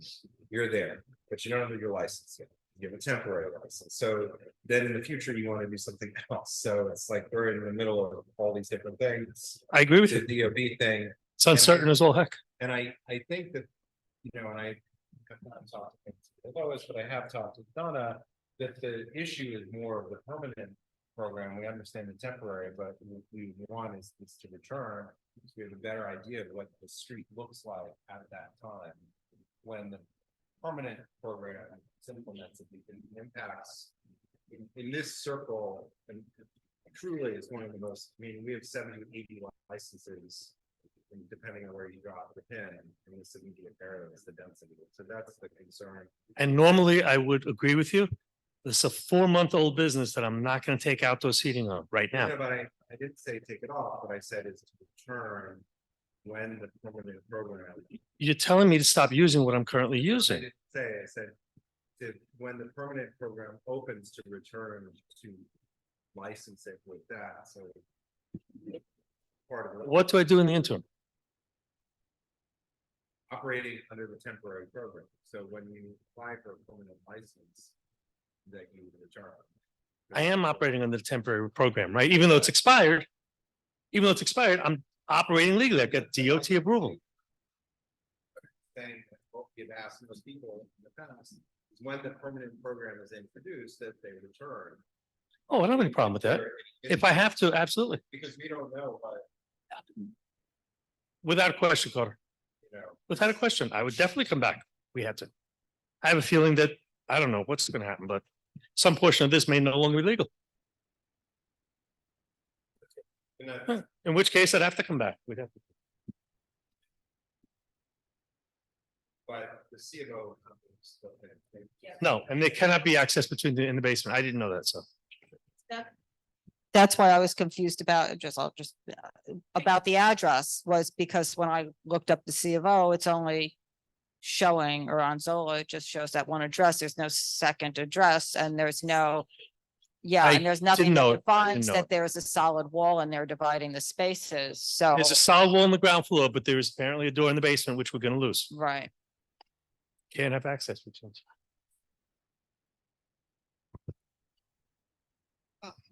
Can you hear me? Yes, I'm ma'am. going to speak to you as a resident that lives on the block. And I pass your place every single day, twice, 3 times, 4 times. I'm down on Thompson toward Bleecker. I'm going to speak in favor of your place. I've eaten there. The coffee's good, of course, pastries, and the food is very good. But I'm going to ask you to please keep the sidewalk cafe, the tables close to the wall of your building, to the restaurant, because your patrons that sit there, most times it's two people, one facing the other. But when there's a group that sit there, they pull the chairs around and you cannot pass through the sidewalk. And wheelchairs can pass through, and strollers and carriages and children on bicycles and scooters cannot pass through. Also, you have a sandwich sign in the middle of on the sidewalk, and you can't do that. You're blocking it. You're blocking the passage. It's a pedestrian obstruction, and I don't know why you have it there in the middle. You can't do that. You're blocking people's passage. And the other thing that I would like to mention about if and when you put the road bed in, are you going to build a shed or are you going to have tables and chairs and? We don't know yet. We don't know yet. Okay, because opposite. No one's gonna spend money on the shed right now. Okay. Half Pint has a shed right opposite across from you. Yes. And even if you have dining tables and chairs in the roadbed with umbrellas or whatever you might consider, fire trucks and construction trucks come down from West Third and they come down Thompson. They don't do LaGuardia. They come down West Third. And if you have roadbed dining, it's going to be very dangerous for your diners and for the trucks and the fire trucks and the emergency vehicles that are going down. Plus, you're going to be taking away parking spots that are very limited on Thompson Street. So you don't have it yet, but right now, could you please keep your tables and chairs flush to the wall so that people could pass by? And lose the sandwich board. And lose the sandwich board. I don't know. I said and lose the sandwich board. Okay. But let me just ask a question. How you're seating outside currently now? Correct. Under how? How are you seating outside? Did you apply to the open restaurants program? So we are basically using Irving application. Are you serving alcohol outside? So we serve beer and wine. These are the 10 point. Okay, so Irving Farm only has a sidewalk. It doesn't have a roadbed. And Irving Farm does not have alcohol outside. So I'm not seeing how you have roadbed out there or how you're serving alcohol out there. We don't have a roadbed. We don't. No, the sidewalk. It's just. Well, is that protection is for a roadbed and they're not removing it? Yeah. You, We cannot do it because we they close the program, open restaurant program is closed. They know. So. So you're using, The whole bed. It's late, it's open. so you're using Irving Farms application, You put the few tables, but we. but you can't do that. Frank, it's two different businesses. You can't be using Irving Farms as sidewalk We seating don't- for. You don't, I'm looking at the open restaurants thing right here. You're not on here. So the reason why I'm doing it is because I spoke with the DOP agent I don't really. one day in front of my restaurant, and he said that. So we are, I don't know if you know, but we are actually subletting Irving Farm. It's not the other way around. So we have the lease now of the entire space, including Irving Farm. It's a bit tricky legally, but So Irving Farm is subletting from you? Irving Farm assigned the lease to us. Yes, but So- you can't assign a temporary outdoor dining program. But our plans don't show any seating in front of Irving Farms. No, It's just in front of our space. The few tables that we have here. Yeah. Right now, we have these tables up, right? We don't have the whole bed. Okay. And we just frankly, I mean. We just often, we put them under the Irving Farm permits, because we were, joint businesses. I think I agree with them. You can't use Irving Farms space. I know. I mean, we did this to increase the visibility of we don't have a lot of people sitting outside anyway, right now. This has been the challenge. It's very, yes. The beginning, when the landlord thought it was a great idea. When it actually had one of the few serviceable laundromats in the neighborhood that was open 24 hours. Yes.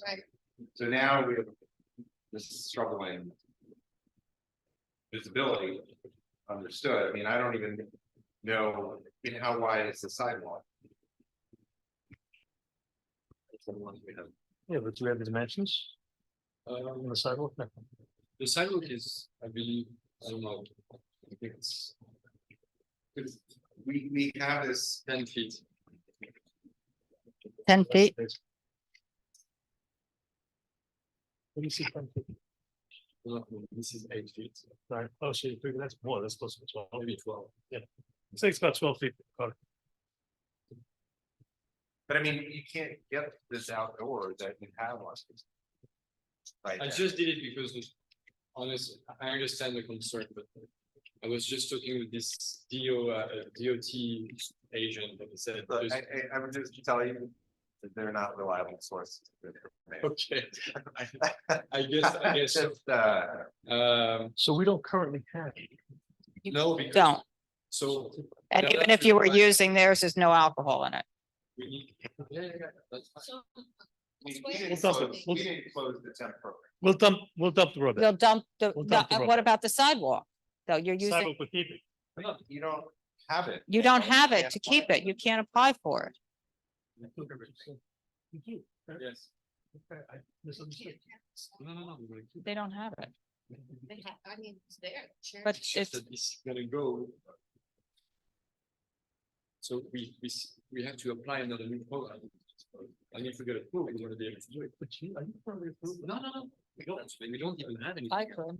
We don't have any, the only thing we have is it's like. They took Irving Farms back. So. I'm out. Just, I know we don't. they took, huh? Back. You took Irving Farms.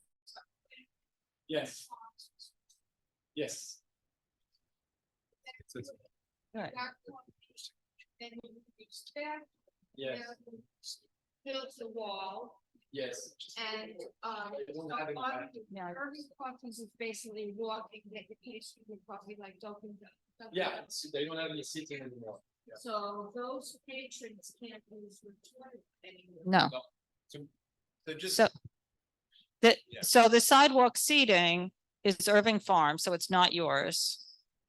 That's who's, that's, I don't, Currently out, yes. But it also. and it also says no alcohol Where? here. But we don't serve alcohol. Outside, I think she's referring to wine beer. wine and beer. There is no alcohol outside. If you want to look at it, Frank, this is what's on the open restaurants thing. It says no alcohol, no. Oh, another organ. But the Yes. larger point is that you can't use somebody Else's permit. temporary permit. It's not like. Yes. Well, I know, but. Okay. And so there's that. And there's the CFO. Does he want us writing a resolution or do That's you want to correct. figure this stuff out? I, Because, I mean, look, I know if things go in with a problem, it's not our fault, the Port Authority. If we're seeing some of the things coming back to us, a bit of a difficult nightmare process at the moment. Maybe it's getting better. To us because of the difficult nightmare problem already. You're here because of And it. this is the kind of thing that I want to. but we know that the liquor authority doesn't care about the outdoor seating, right? And we know that. But you can't even, I mean, you can't even have it. They don't ask for anything for the outdoors. Liquor authority doesn't even ask. But you're asking us to say it's okay having think- I sidewalk think and it's a- road bed it's a- seating it's a quandary. it, you know, I mean, it's one thing if you, So right, you know, Yeah, that's what we have. If- These we don't- if they can get, I know. we don't, see, there's the other problem here, right, is there was never a sidewalk. right, there, I mean, cafe before. the other one we did earlier tonight had an approved sidewalk cafe, so we said, we're okay if you stick by what was already previously approved for a sidewalk cafe there, right? So we could tell them that we don't have that here. We're willing to do away with the curbside and keep the 4 tables outside Until the new program. until the new program comes into But, place. but it's 5 tables outside on the sidewalk, but I just, what? I don't- but they're not your tables to keep, I understand, and but there's no alcohol in them. I understand, but I don't want to destroy this brand new business. I'm willing to accommodate with the curbside, with the agreement that But- we will come back once the rules change. But you're here for, just let me try this and then you're here looking for approval for alcohol outside. Wine and beer It's still alcohol. for the premises, not necessarily for outside, for the premises. So are you removing the alcohol from the application as far as we're concerned? Because if it's not part of this application, we're here to You're talking about the evaluate. outside. You're talking about the We're outside. here to, right, on the outside. So we're here to evaluate your liquor license application. And if you're not gonna serve outside and there's clearly some issue. You can come back for the outside, Yeah. I can do that. So we could do that. Until then, until the new program. right? I mean, right now what you're using, you can't serve alcohol in anyway. Because it's someone else's permit, you're right. Well, no, because the permit says no alcohol. Yeah, this. That specific permit says no alcohol.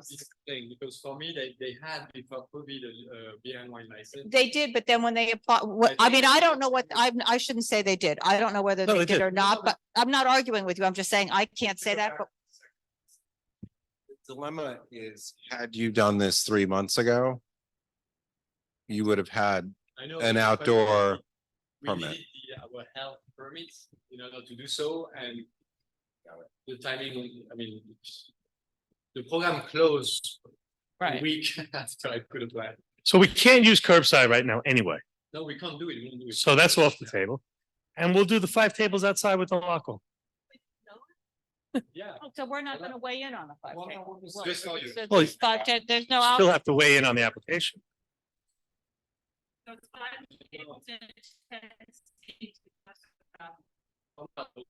We had out, and then when the program is available, we'll come back. Yeah. I guess so. It's not gonna be easy coming back, trust me. That's fine. Well, we're not giving, We don't have say. yeah, we don't have to say. We don't have say in that. That's up for you to Right. resolve. But can they serve alcohol inside? Yes, course. we're here Of to course. evaluate their alcohol application for inside and their Wine and beer. Yes. wine and beer. And so I think we've, And what steps are you gonna take to address the stuff in the basement? Close them. It's gotta be sealed up. What? It's gotta be sealed up, the door in the basement. But we have to see for the Yeah. egress. That's it. Yeah. This is, right, the problem. in the beginning, when they sublet this space, that we raised. I think the With you basement guys, will this be- is not, this is a situation that you guys. Okay, we'll take the basement. Well, we take the. Take the basement away from Irving Farms. Well, I bet it's, We just did it. It's our lease. We're subleasing to Irving Farms. It's not the other way around? No, No. it's our lease. Irving Farms couldn't afford that space anymore.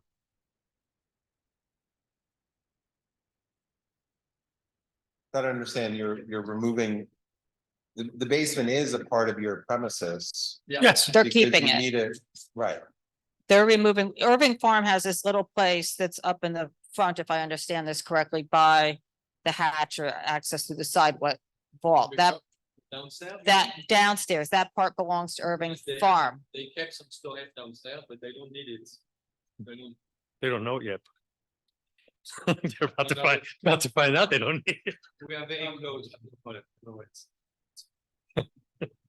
Personally love Irving Farm. We Um, don't need it. That's all. They don't need it. Okay, well, I can write it out. So you're gonna, I have to write it out. So you're gonna take, this is why we raised all these issues at the beginning. Because what?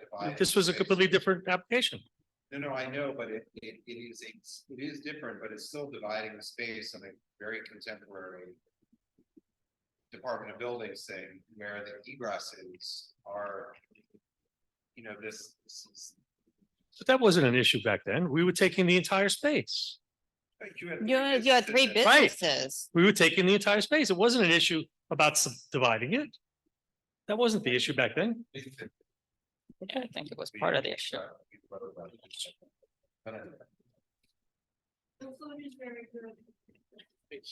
Okay, are we good? Anthony, yeah. Okay, I think, so you're taking, just so, as I've been reminded, I'll have to write this out. You're going to take over the entire basement, so your space is the basement and that portion of the ground floor. And there may be tables outside, but there's no service of alcohol outside. and For now, And you'll come back for any, Notwithstanding anything outside, you're closing at 10. yeah, it's fine. it just. no, Can we close a little later if we have no alcohol out there? Is there any No. reason why we can't? Oh, yeah, all right. Well, We don't close later than 10 anyway, right? Well, Yeah. Next year is gonna be a bit of a All right. nightmare addressing all of this, so we will cross that when we see whatever these rules are. But it won't be for other. Go inside. This, inside hours of what we have. Yeah, Yeah. of course. We're not touching those. 12 p.m. Closing, 12 p.m. Close. 7 days. 7 days. It's not a late night business. Okay, Thank you. thank you. Thank you for your time. See you tomorrow. Okay, oh, no, Thursday. Oh, You're off tomorrow, oh, no. You might, Have a good month. all right. Yeah, I know, I can bring the feedback. Okay, last but not least, a Grande Gusto Ristorante LLC, 188 Grand Street.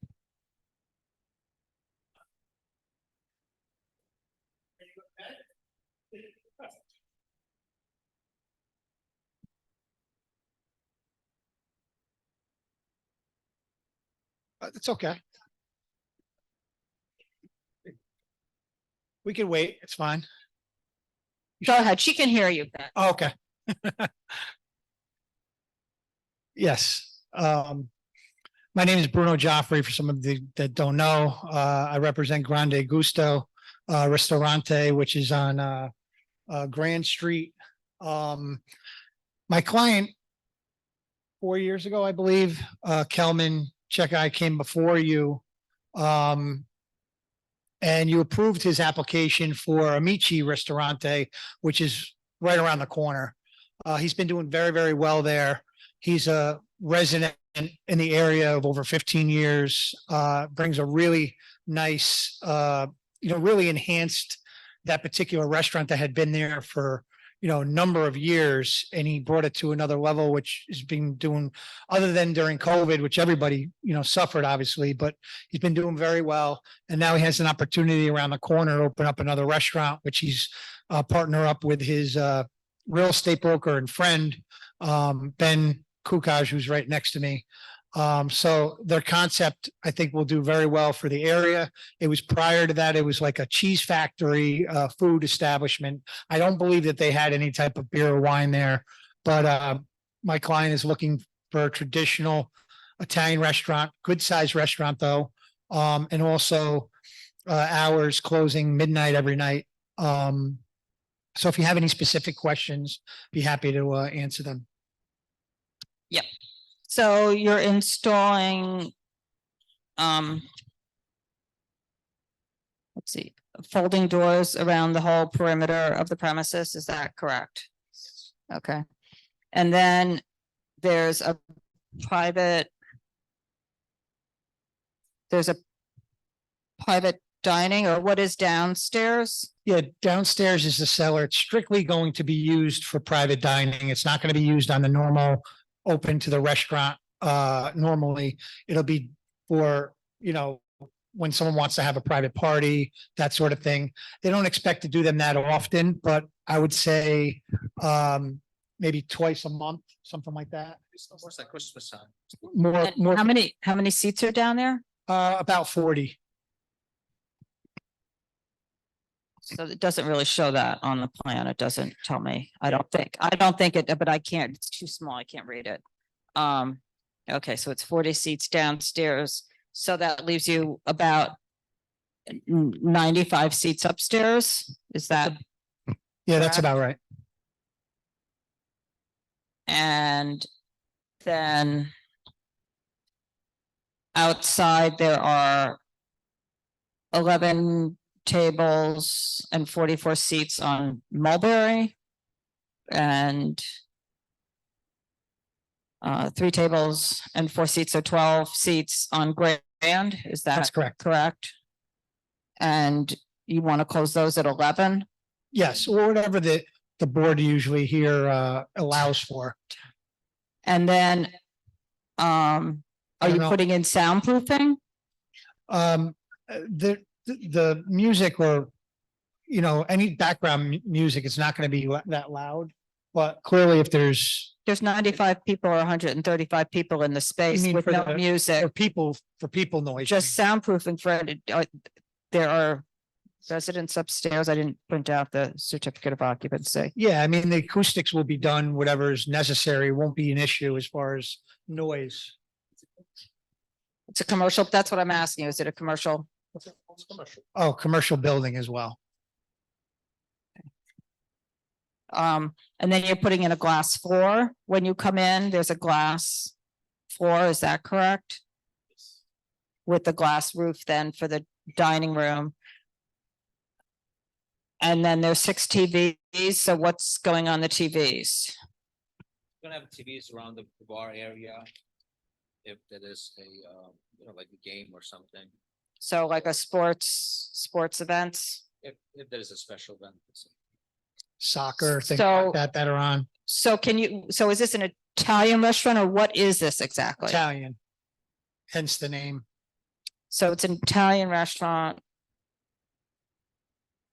A large bar. How many seats are at the bar? 21 seats at the bar. Yes. I think so. I think that's. Yeah, what- I counted it. I believe it's 21. And then for the private parties, how many private parties are you thinking you're having? I don't mean for the downstairs space. I mean for the whole space. Oh, for the whole space? I don't. Any? No, No. really. So when you say really not. private parties, you mean for the downstairs? For the downstairs, reserving the private room. for And how people. many of those do you think you'll have? Approximately? More so for the holidays, but I would say on an average of maybe twice a month. So 24 a year? Yeah, I mean, That it's, sounds like a lot to me. okay, so I mean, they're saying more Christmas time, so I'm thinking maybe more like 12 a year.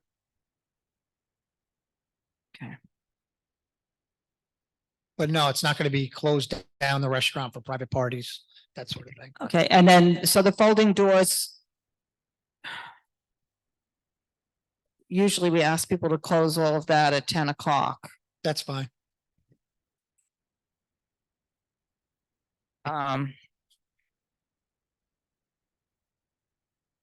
Did you do outreach to anybody that lives around there? Yes, we submitted, oh, Yeah.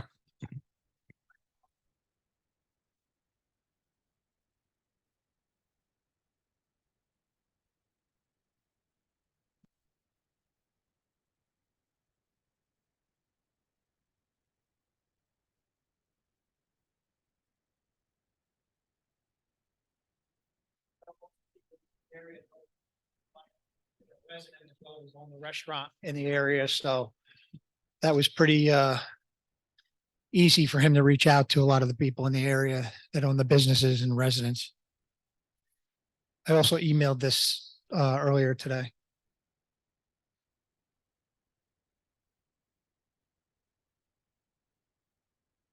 I think that's, oh, and then certificate of occupancy, letter of no objection, anything like that, showing that you can do this. Of course, so the building itself is too old to even have a C of O, but Right. they will be before, you know, obviously they'll be obtaining all the proper permits, certificate, a letter of no objection if necessary from the building department through their architect. That's not going to be an issue. And we do intend to apply for a temporary retail permit, but as I'm sure you know, one of the things in order to obtain a temporary permit is you have to affirm that you're ready to open and operate. They won't be able to do that until they have the necessary, you know, permits from the building department and letter of no objection that allows them to have this concept. And you'll need a public assembly permit as well for this. Correct. So they'll have all those permits before they obtain, you know, a temporary permit from the liquor authority. And then there's a brick oven pizza in there too? Is that correct? Is it? It's gonna gas. Oh, gas, Yes. And then the kitchen is, I just can't. it's full just- kitchen. Is it downstairs or is it upstairs in this little area? Downstairs. Downstairs. Yeah. With and then up and down, it's just stairs coming up and down. Okay, Yes. I think that's it for my questions. Anybody have any questions? This has never been licensed before. It's a huge space. There's no permits in place. Don't have a letter of no objection. I see there are already a couple of work without a permit complaints that are already there. Are you in the space? What's the? I have not been in the space. My clients obviously have. Are they there? Are they doing stuff or what's? Have you been doing? Permits.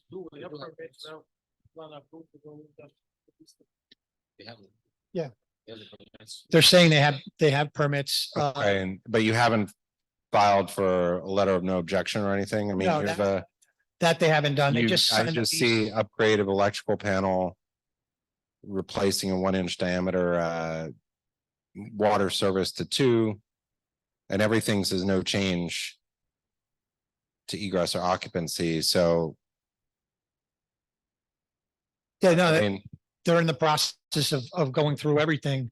This is gonna take, how long would you say to build out? Yeah, several months, so 3-4 months. My client also owns a construction business, so his architect, they're very familiar. They'll be filing all the proper permits as well as the letter of no objection with the building department. They literally just signed the lease like a month and a half ago. And so what's the, this is a huge impact here. So I'm just sort of not understanding. There's a huge drive on, every aspect of the 500-foot rule is sort of touched here, but you don't Yes. address any of it. What's the impact? Well, you're putting, 60 people outside, you've got noise issues, you've got transportation issues, parking. You name it, it's here. No, I understand. And they will, And they're you've got gonna, opening facades. It's a huge space. Just the diagram, there's a seat in every little inch. you know, of the space. No, we understand. And before this, like I said, before this was my client took this over. The cheese factory establishment was there, had been there for numerous years. Unfortunately, it closed due to COVID. So what my client's looking to do is have this restaurant there. We understand that there's the Sidewalk Cafe, and he's going to address everything he needs to do for the impact of any type of pedestrian noise, cars, things like that. I know there is parking in and around the area, paid for parking, not necessarily on the street, because it's, if you go down Mulberry Street, it's very narrow, but in around Grand. But they do, he's really done a great job with his other business in the area, and we feel pretty confident that he'll do the same in this particular location. With a lot of the restaurants, I believe, have gone out because of COVID. I think this will certainly be a great addition. And what's the width of the sidewalk there? It's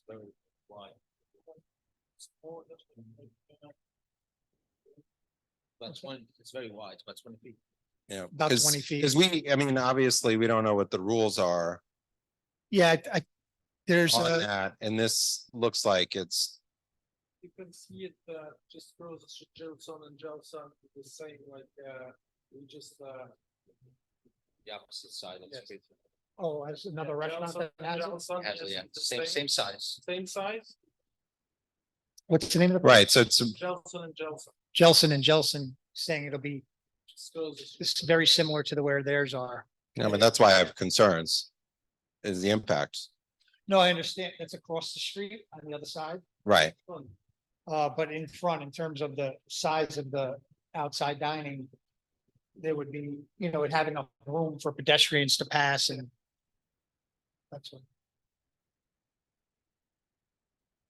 And so what are the mitigations of addressing each of the, this is another huge place. It's not small, and you don't address anything. So I just don't. No, like I said, I think that they'll be able to address whatever issues that there are. I don't see, just because of the restaurant itself, it's going to, if you know that area, you don't get a ton of people all at once going to two different places like that. Sorry. Yeah. Just Here, come over here. You have to speak into the Before microphone. we took over this space, and front of that cheese store was full of stores. You can see it if you Google.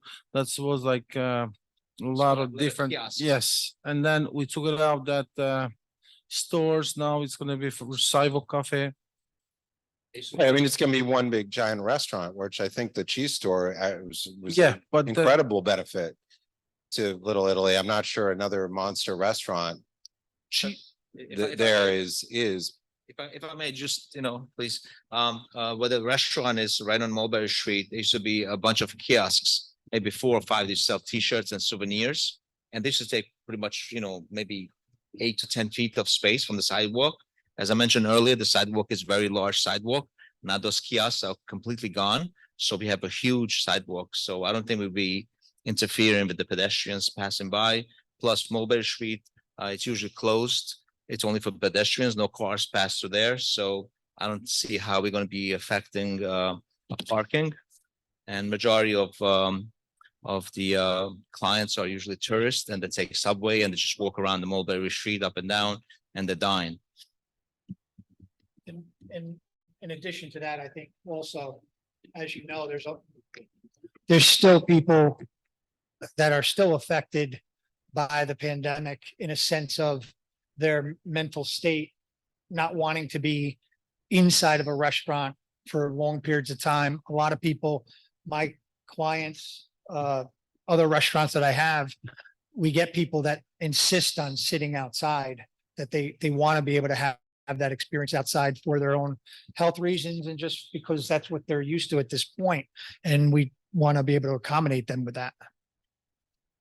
You don't need all those seats to do that. What's that? You don't need all of those to do that, right? Don't need all the all that outdoor seating. I think the point, Oh, you look. point is it's a reduction of it? it's a tremendous restaurant and it's a tremendous impact on the surrounding community. Especially, I mean, you're jam packing, as Carter said, there's not a room left that you haven't put a seat in. You're putting in operable doors through the whole thing, so that's going to take whatever noise is inside, even if it's just people, and put it outside. And did they give us a certificate of occupancy? Would it make the community board or the committee more comfortable if there were less seats outside? I mean, it's hard to, I mean, we don't have a program and you're asking us to, they're saying we don't be there, right? Because there's no certificate of occupancy. Then the question too is, I mean, you know, the density in this area is extreme. You're putting in all foldable facade all the way down. Putting in all the outdoor seating. I mean, these are all the impacts. Of course. And doesn't seem like there's much mitigation. I mean, you don't address any of that. I mean, it's just what it is. But the burden's on you, not on us. Yes. To present that. And you're just saying, oh, it's Little Italy, we can put another restaurant in. No, I understand that. And what I think I've been saying, maybe not clearly, is that my client, just the addition of a additional restaurant, we don't feel is going to have a huge impact on the traffic and that sort of thing. And anything that is there, this particular restaurant, because it did attract, the previous place did attract a lot of people to the area. It attracted people walking in to buy cheese. They weren't there till 12 o'clock at night. They didn't have, 60 seats outside of people. I mean, there's a whole difference between people going retail shopping and having a restaurant that has, whatever, 135 seats plus 50, close to 200 seats. I mean, that's close to 200 seats of people. It's a lot of people. I mean, you're not opening a little restaurant here. I understand Like that. the other space, you're opening a huge restaurant with operable doors that you want to have open until 11 o'clock at night. The impact of that is huge. I mean, there are 85 other on-premise licenses in 750 feet. I mean, in our community, there's plenty of restaurants. Little Italy has plenty of restaurants. This is a huge space. It's competing with the other businesses that are there. I mean, you talk about COVID, that's what we hear from other people is we're struggling still.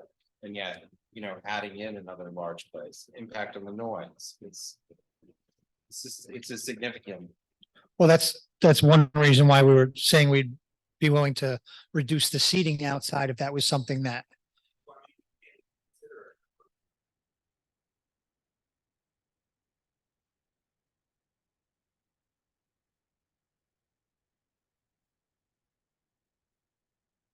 Yes. So that might be something then if.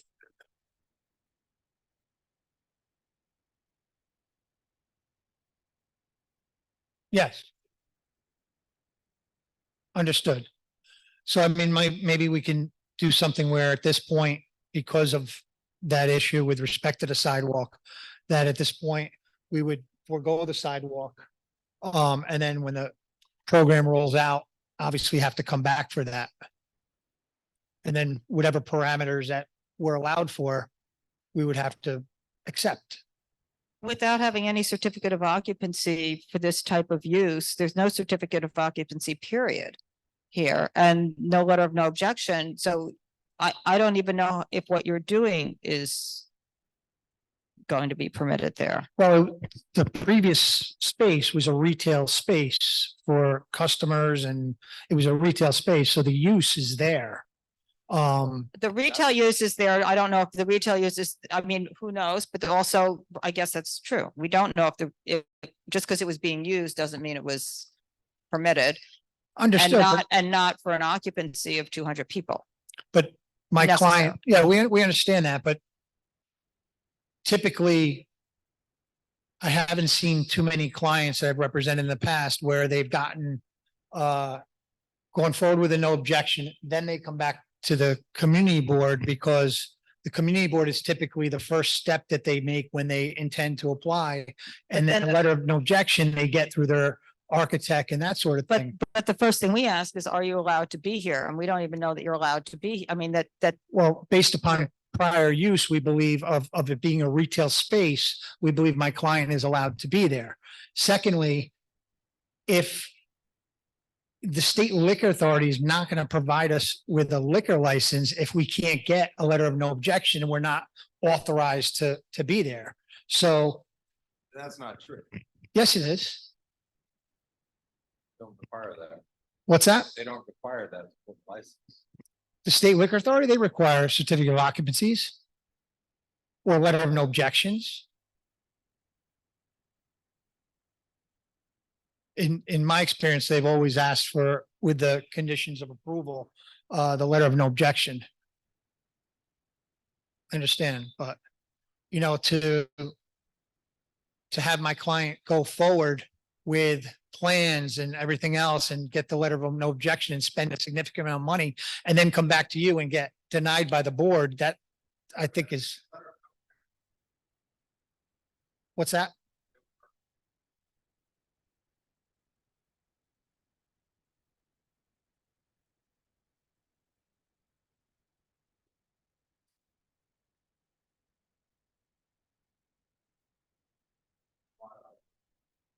Understood.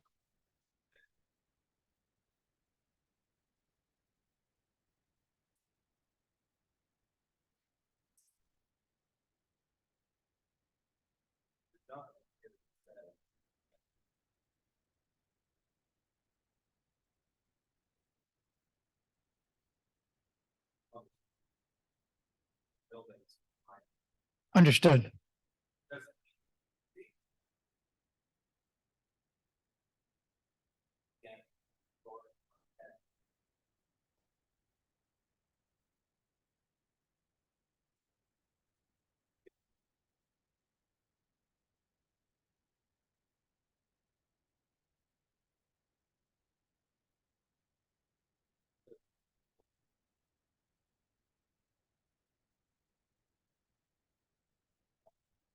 No, understood. The public interest statement is mainly was to let you know what type of establishment my client was putting in and his track record and that sort of thing.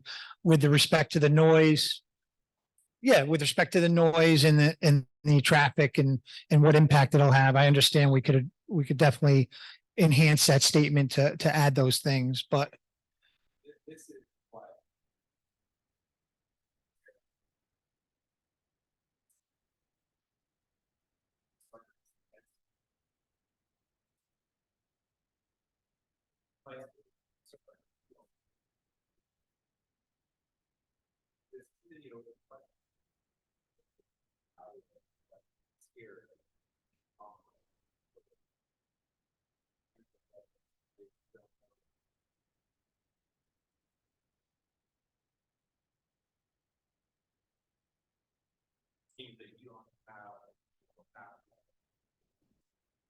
So that's what I was going to ask. So is it your suggestion that we get a clearer understanding from the architects of the DOB end of things and then at least.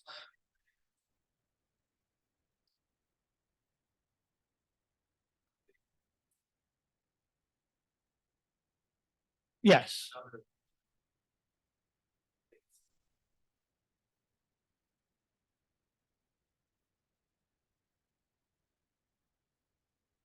Okay. Now, I think it's complicated. And we've heard this from the Little Italy community as well, with their concerns with respect to San Gennaro and the outdoor dining, and they are not able to connect. People are choosing not to participate in it. They already have outdoor. There's a whole other circle here, which is why these issues are coming up again. Is how is the community operating together? What is going on? Have you talked to the neighbors? What about the residents in the immediate area? I mean, this is a significant impact. Understood. And, you know, when the streets were closed before, it wasn't dining in the streets. It was the streets were closed and people put tables and chairs in the street, not building dining. And so, you know, and then there's also Mulberry Street is unique in New York City and the number of days it was closed before COVID. Yeah. You know, and just the outdoor aspect of it. So there's a lot of different overlying issues that I don't know. It's hard to look at because it, Okay. I mean, Can you give me 1 second? Yeah. Oh.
Oh, sorry. I don't know if you had Go ahead. something.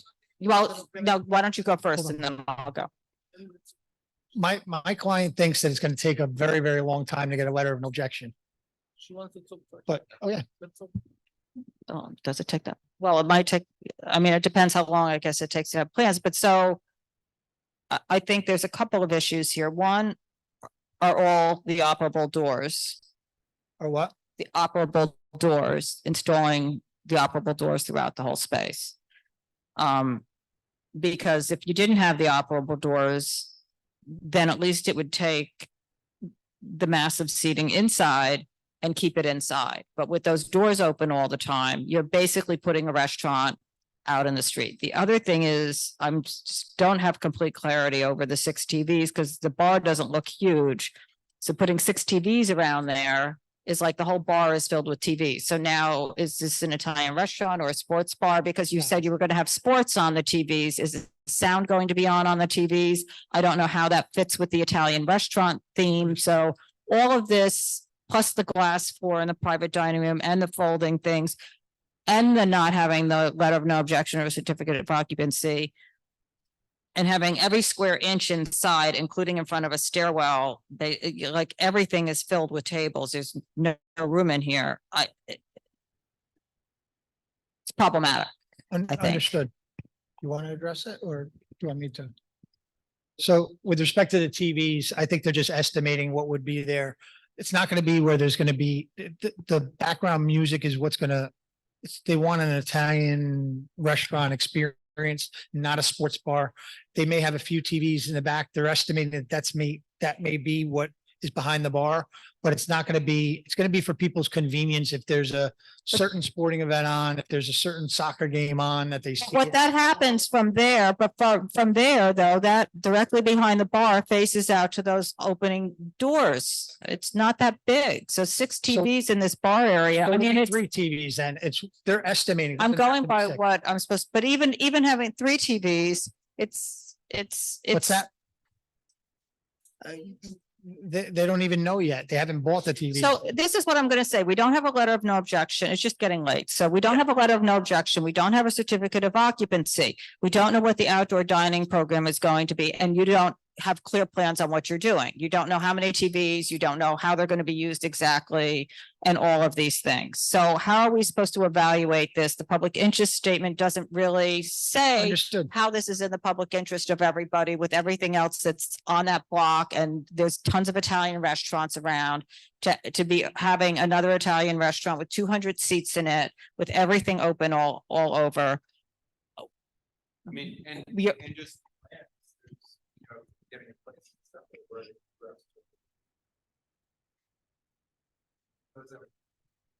It's not addressed. For right now, we'd like to put it over. We may withdraw it for right now until they get certain things. But at the very least, we'd like to put it over to next month. And then, that's great. But what I'm going to say with that is if we're putting it over to next month, a bunch of these questions need to be able to be answered because there's no sense having the same conversation. That's the Again, point. something needs to be different if we can't address 90% of what you're asking, then we're just going to withdraw until we can. till you can. Okay. Good. No, but was there going to be sound on the TV? No, So the TVs would be operating no sound. no, no it's sound. more so just for the visual of them. Okay.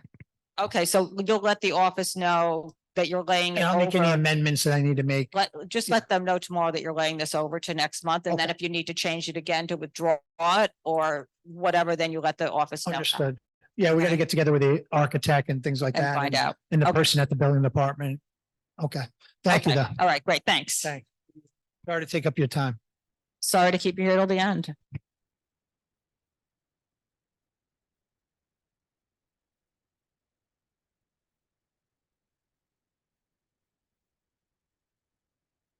Any new business or before we go into business session? No, that goes after business session. Thank you. Well, I'd want to take a two second.